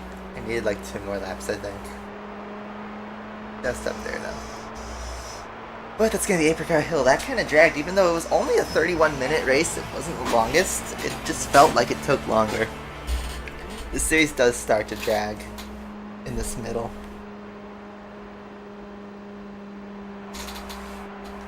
It just seems to never end, doesn't it?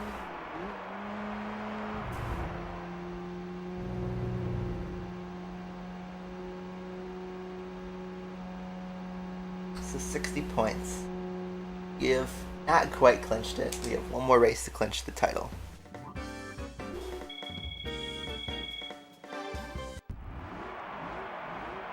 I'm gonna go to the bathroom. I'll see if I get a good replay shot here.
we're back. Anything crazy happened? That's a pretty good shot. Get a lot of good thumbnail shots that I just haven't used. Used the GT40 for like the 4th week in a row. Some good stuff here though.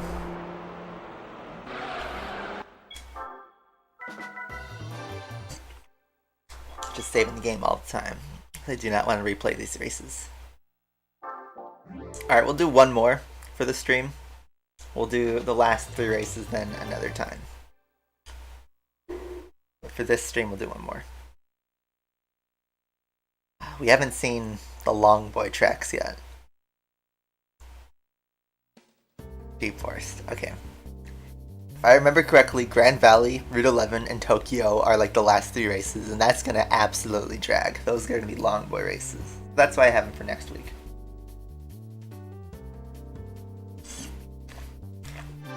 Deep Forest is the last short track. You don't want to call it that. And hey, I just drove this track yesterday in GT7.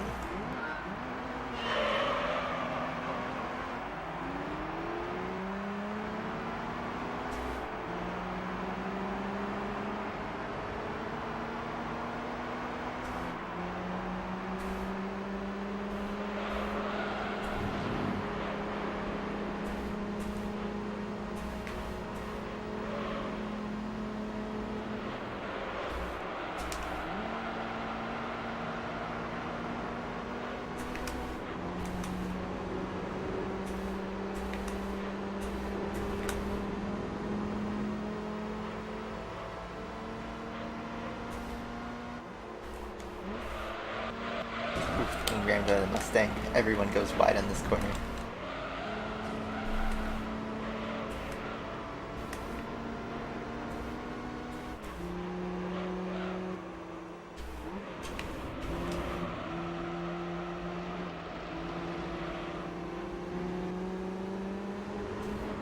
Lancer leads.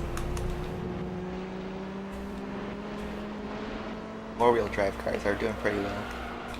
Z's fallen to 5th. Or last place, actually. Wow.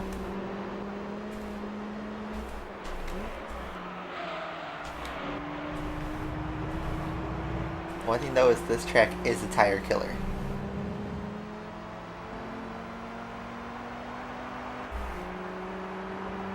After one lap, though, Omni Mackin and Lancer leads by quite a margin, too, compared to the rest of the pack.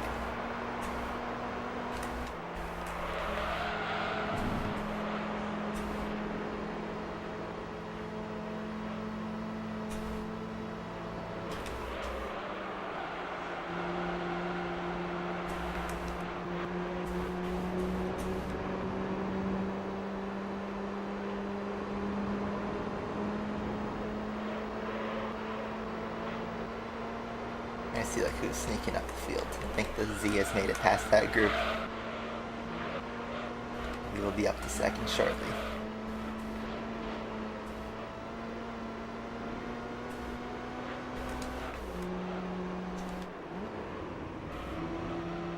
Whoa, almost getting sideswiped by the Lancer there.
1:24s here. I think this race will go a little bit quicker, which is good.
Too bad.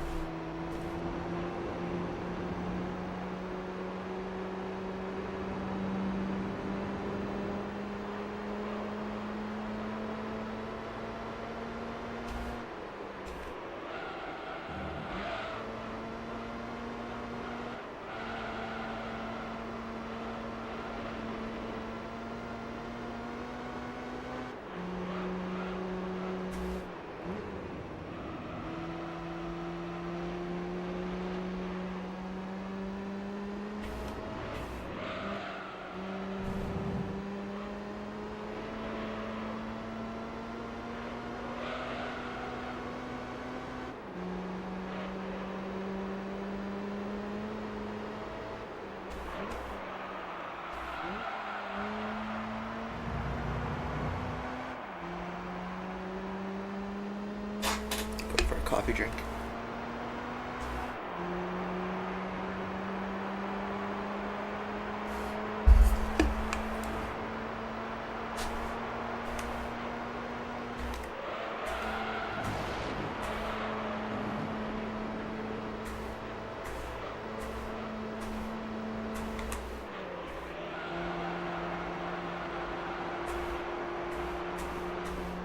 Coffee without milk. Actually, it does have half and half in there.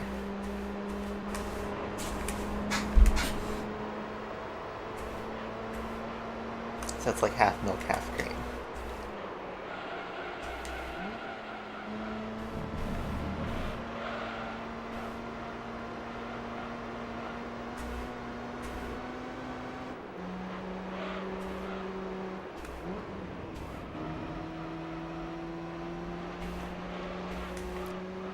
Not Sag.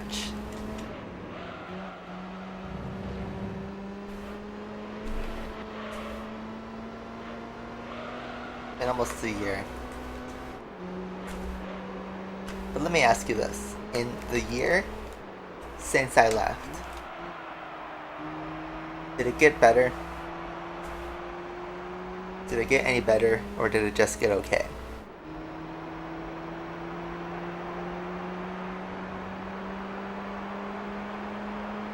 That's the difference.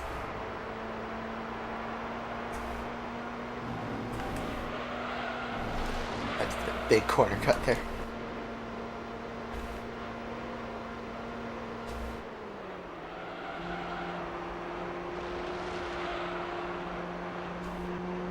Yeah, a year later they got Club War now.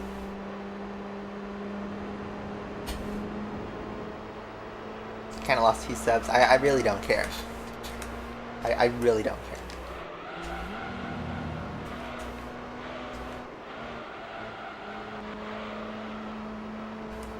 I had said even in that video from like April last year when I announced I'd be retiring, I straight up said, don't want to watch it, don't watch it.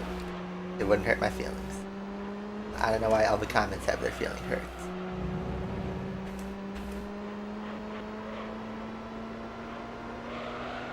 Like, you guys gotta understand, I really don't care about the subscriber counts or the money in YouTube. It doesn't mean as much as you think. When I was younger, I thought it meant a lot.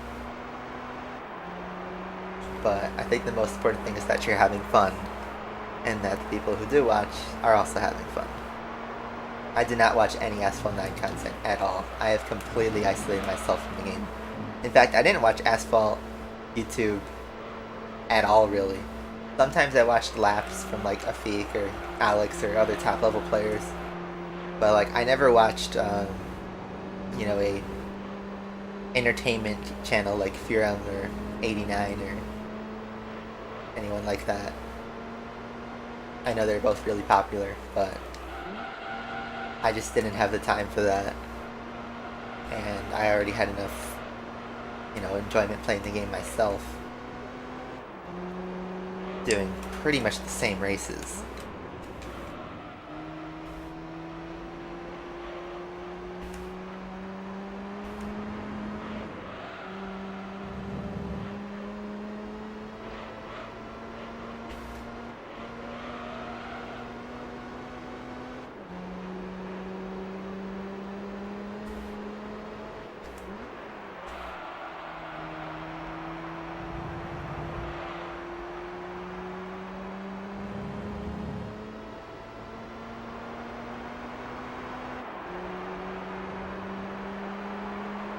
Feels like I almost completely forgot about the game. I remember everything. I remember everything. It wasn't that long ago. But it all felt like the same.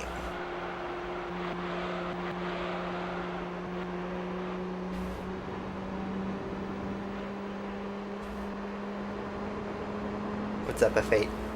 Good to see you. We're doing our weekly quota of people tell me why am I not playing Asphalt. It's like, well, been what, like 50 times we've been through it, and counting every stream. It's like, wait till it happens. Kind of impressive.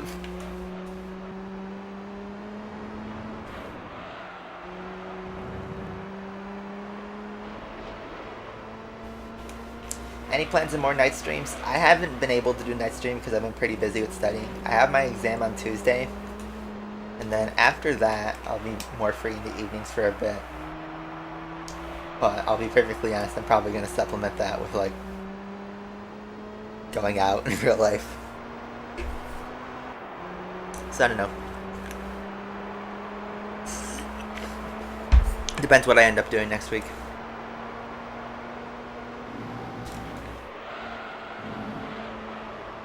Thing is, we don't have that much left in GT3. We really don't. I'd say maybe 4 streams. That's all it's gonna take.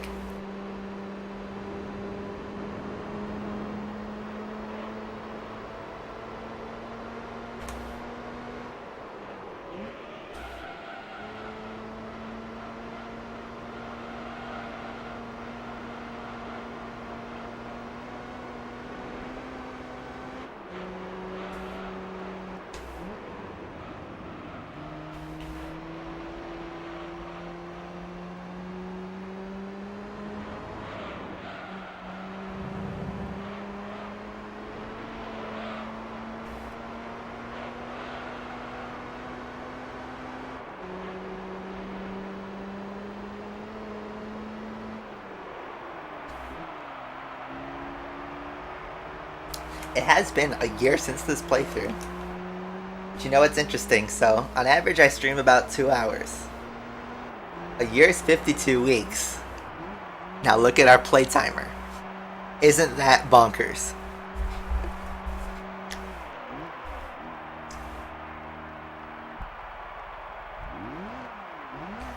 So even after all the sporadic endurance nights and bonus streams, for all the streams I've missed and made up, we've somehow averaged to 52 times 2.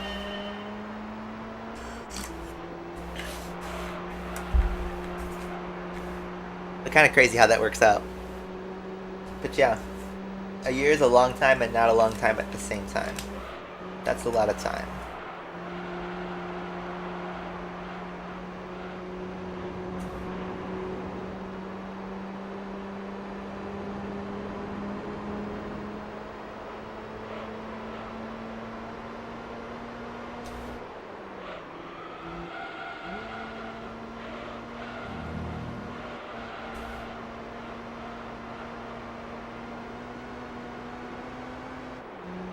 Solar Crown? Nope, still dead in the water. I would keep your expectations extremely low. My personal advice.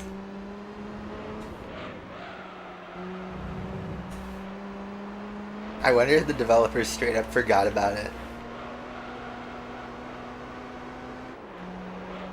No, they're probably still working on it, but they probably have nothing to show us.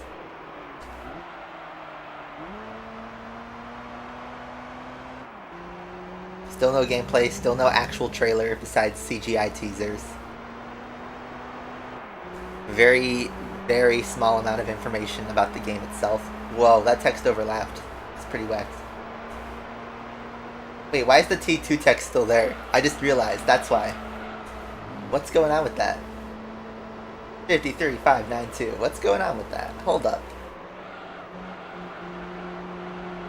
Wait a second. I think I just found my first glitch in GT3. Yeah, I just crossed T1's checkpoint. There it goes. I think I just discovered the first ever, like, actual glitch.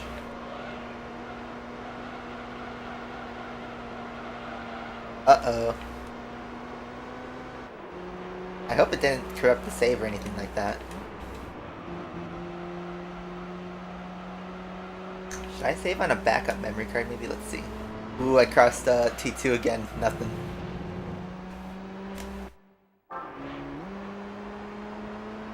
Ooh. That's a weird bug. I have never seen anything like that before. What causes that, though? I'm just now staring at 53.592.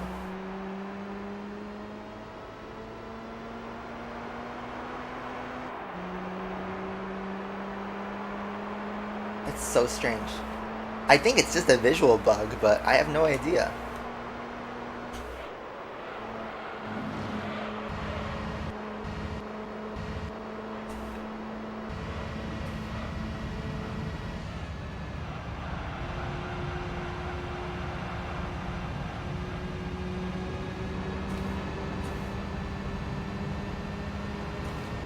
even do anything.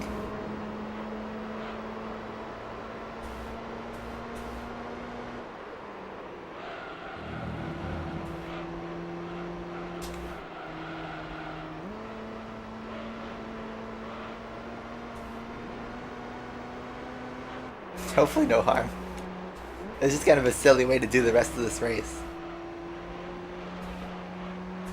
I'm not an expert on GT3's architecture. That's so weird. I overlapped and you barely see the text change. But the laps are still counting. Did this happen on my pit outlap? I'm trying to think. What could have caused it?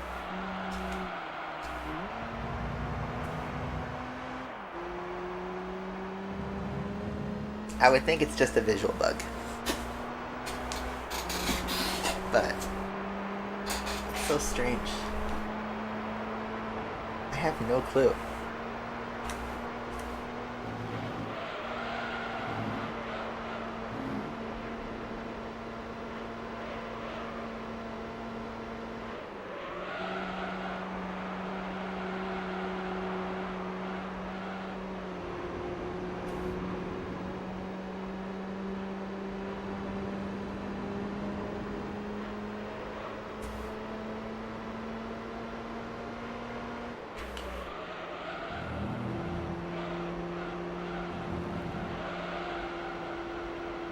I would think once we get to the replay it would go away, but if it's still there, maybe I'd be worried then.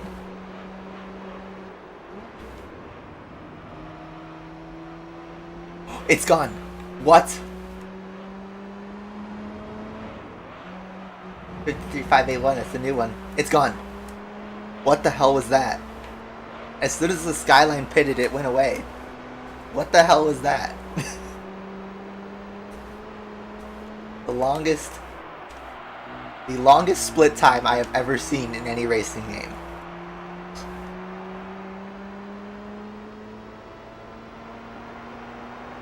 That is a really strange bug. I never knew that existed.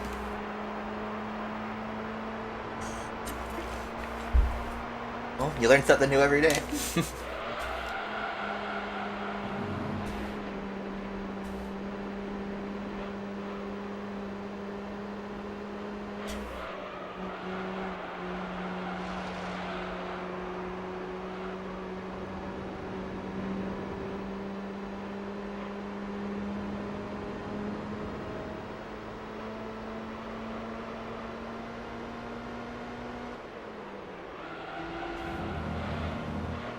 Yeah, bugs are more common, but it's just strange to see. Like, here's the other thing, is on a game like this that's over 20 years old, everybody knows all the major bugs by now. But for some reason, never heard of this splash. It's clearly a visual bug. It's just kind of strange how that happens. And it didn't crash the game.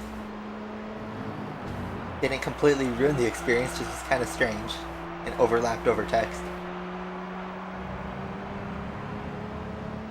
So Skyline's the hero. I have to thank the Skyline for that.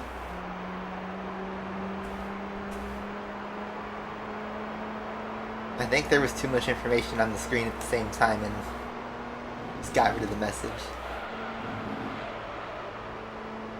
But a car probably hit at the same time as I crossed the checkpoint, something stupid like that, and I had to wait until there was like an overflow or something.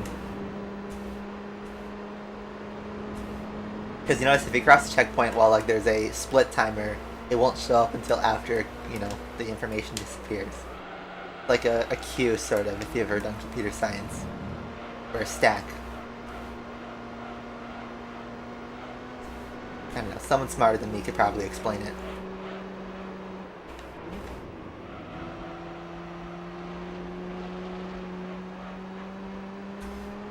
But then sometimes if you cross the checkpoint, the split time, the gap to the next car shows up. It's strange.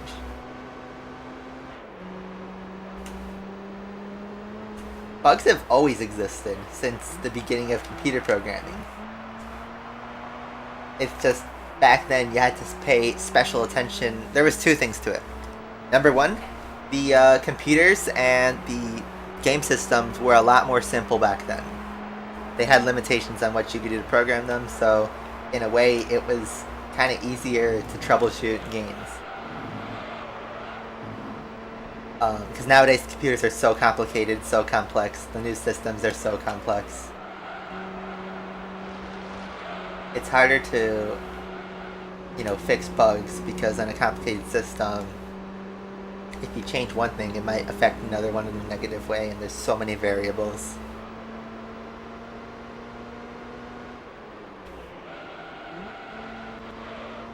Yeah, now the only way to enjoy the old F1 games is to buy the disc, unless you already own it. But that's just EA for you. They're trying to completely get rid of Codemasters as a name.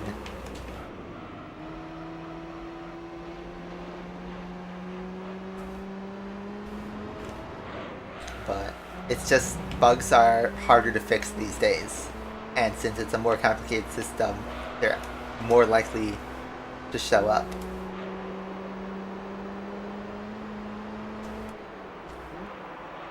And there's kind of two ways bugs can happen. One is through programmer error, and the other is through the actual hardware's design being flawed in some way. Either of those things could cause things to go wrong. And in general, all bugs are bad for gameplay. Even like a visual bug, like the checkpoint bug we just found, is a kind of annoying to have it just sitting there blocking other text. Doesn't completely ruin the experience, but it does make it slightly worse. Very slightly.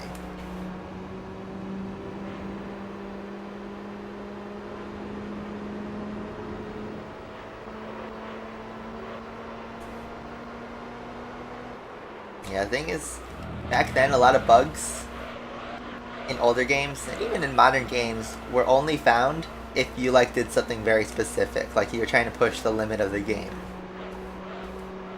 But if you were just playing the game as it was kind of intended, or without really deviating from anything, it should work just fine. Because that's where they spend probably the majority of quality testing on, is what's the expected way to play the game.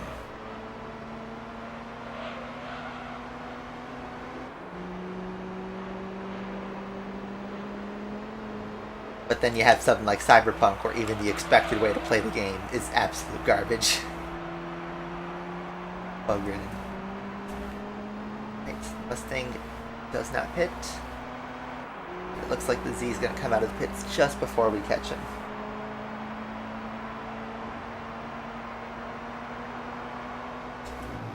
But it's weird because I wasn't really pushing the limits of GT3 here. Yeah, I'm pretty far into the game, so probably my save file is huge, but I mean, everyone has got the game was supposed to be designed so that you could still play it with 100%. Am I ready for the PC build? Here's the thing, is I have no idea. I want to build a PC, I really do. But there's a second thought in me where it's do I really even need the PC right now? And my answer is I kind of don't.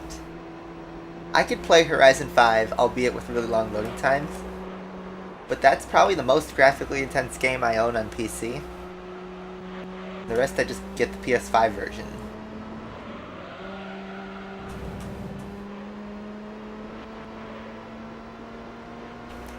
And I thought, if I spend $2,000 or $3,000 even to build a really good PC, I'm not going to do much different than I'm already doing on my 5-year-old gaming laptop that I stream off of.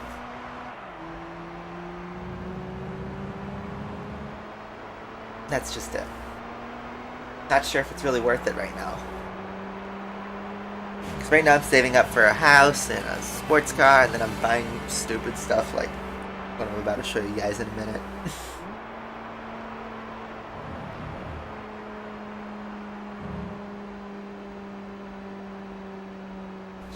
Here we go. Deep Force done. Those Lancers fall so fast. They were doing so well at the start of the race. But crazy how it plays out, but that's racing. But yeah, I just find it not really worth it to build the PC right now. Yes, I do have the car pass, so I will get that Audi RS5, the 2018 though. I wish it was the 2021. I like the 2018 too. Alright. Let's save the game, since there's a lot of weird stuff going on. I need to see that saying save complete. Complete. There we go.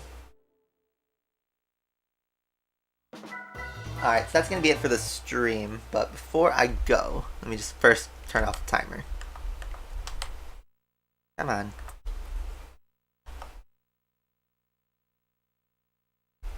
Okay. So timer's paused. 3 races left the championship. There's one more thing I gotta show you guys, which you may have seen it on Discord. In fact, F8 and James, who are here, you've definitely seen it. But figured I'll show it off in the stream. So what's behind me here? In that box. You may recognize that logo. Let's open it.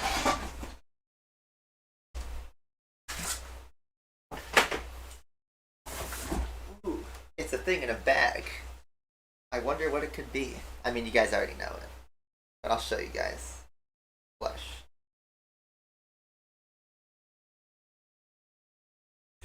Yes, it is, Darkman. It is my absolutely beautiful, beautiful, brand new racing helmet. Orange. And the camera lighting is interesting. It's a lot more bright orange in real life than the camera makes it out to be. That's because I'm sitting in front of a window on a sunny day.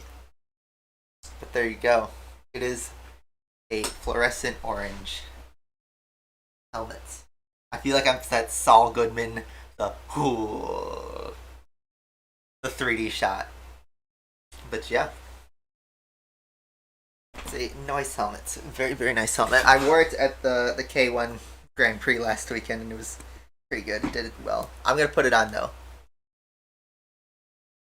Wait, first let me take off my glasses.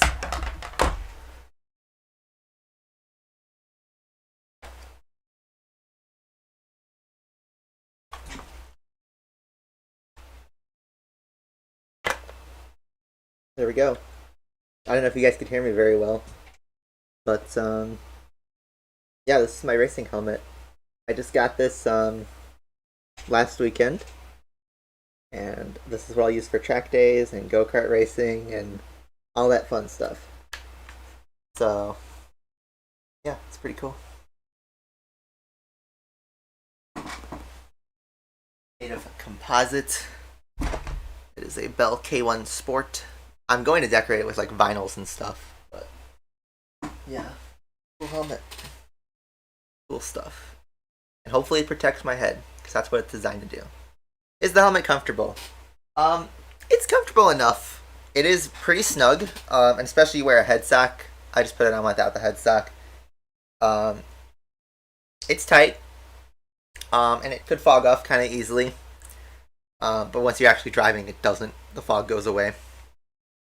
And then, you know, it's a little bit, it's like having a weight on your head, sort of. It's only 3 pounds, but it's pretty good. And then, obviously, your visibility is limited to this little gap in the visor here. But it's pretty good. I could wear it for hours, for sure. It's cool. It's nice and snug. I went to a helmet shop in Illinois to get this. I mean, I live in Illinois, but yeah. So there you go. There's my helmet. Gorgeous. Absolutely gorgeous. And I'm going to decorate it with like vinyl and stuff, so it's not even the final rendition of it. It does look pretty tight, but then again, if you're in a crash, you want your head to be protected, so it's a trade-off. How will rain affect visors? I need to get a new visor. So like there's different types of visors. There's like those gold ones, which are better for like, you know, sun being directly in your face or like sunset conditions. Then there's rain visors. This one's just like a standard clear visor. You could wear it outside in regular conditions or inside. It's a very standard one. I just didn't want to spend all my money on all this customization even when I don't have a dedicated racing car. I should probably get a car first before. It is kind of like wearing a mask. It's pretty breathable though, if that's what you're asking. I can breathe in it perfectly fine, not an issue. And there's also like even a slot where I can install a radio. I haven't done that yet. But I'll be F1 radio top 10 moments. The other thing about this helmet specifically is this is FIA certified. It's FIA 2020 safety rating. It expires in like 2032. And it's good for all FIA and Snell regulations, which means I could enter this helmet into Formula One. So guys, my F1 journey has just started. So I'll see you guys on track. Plot twist, I'm racing in Miami this weekend. This is my special edition helmet. But yeah. Pretty cool. Wanted to share that with you guys. Because yeah, I have not disappeared off the face of the earth despite, me not streaming last week. I'm still around doing stuff. And I'm still keeping up with YouTube. That's just it. So yeah. I think I'm going to end the stream then. So hopefully you guys enjoyed that. Unfortunately, I can't play my outro because for some reason, Stuart Copeland, who wrote the OST, so I guess it's his own right, decided to just drop the old OST from 25 years ago onto Apple Music, YouTube Music, iTunes, everything but Spotify. But basically, he dropped an album of that whole OST. So now all of a sudden it's copyrighted, so I can't even play the music anymore without it getting claimed. It's not a copyright strike, but then this video gets no monetization, which I know I said I don't make that much money, but it's still a little something.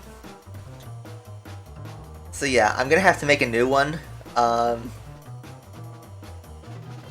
So yeah, unfortunately we're just gonna end on a blank screen then. So hopefully you guys enjoyed the stream.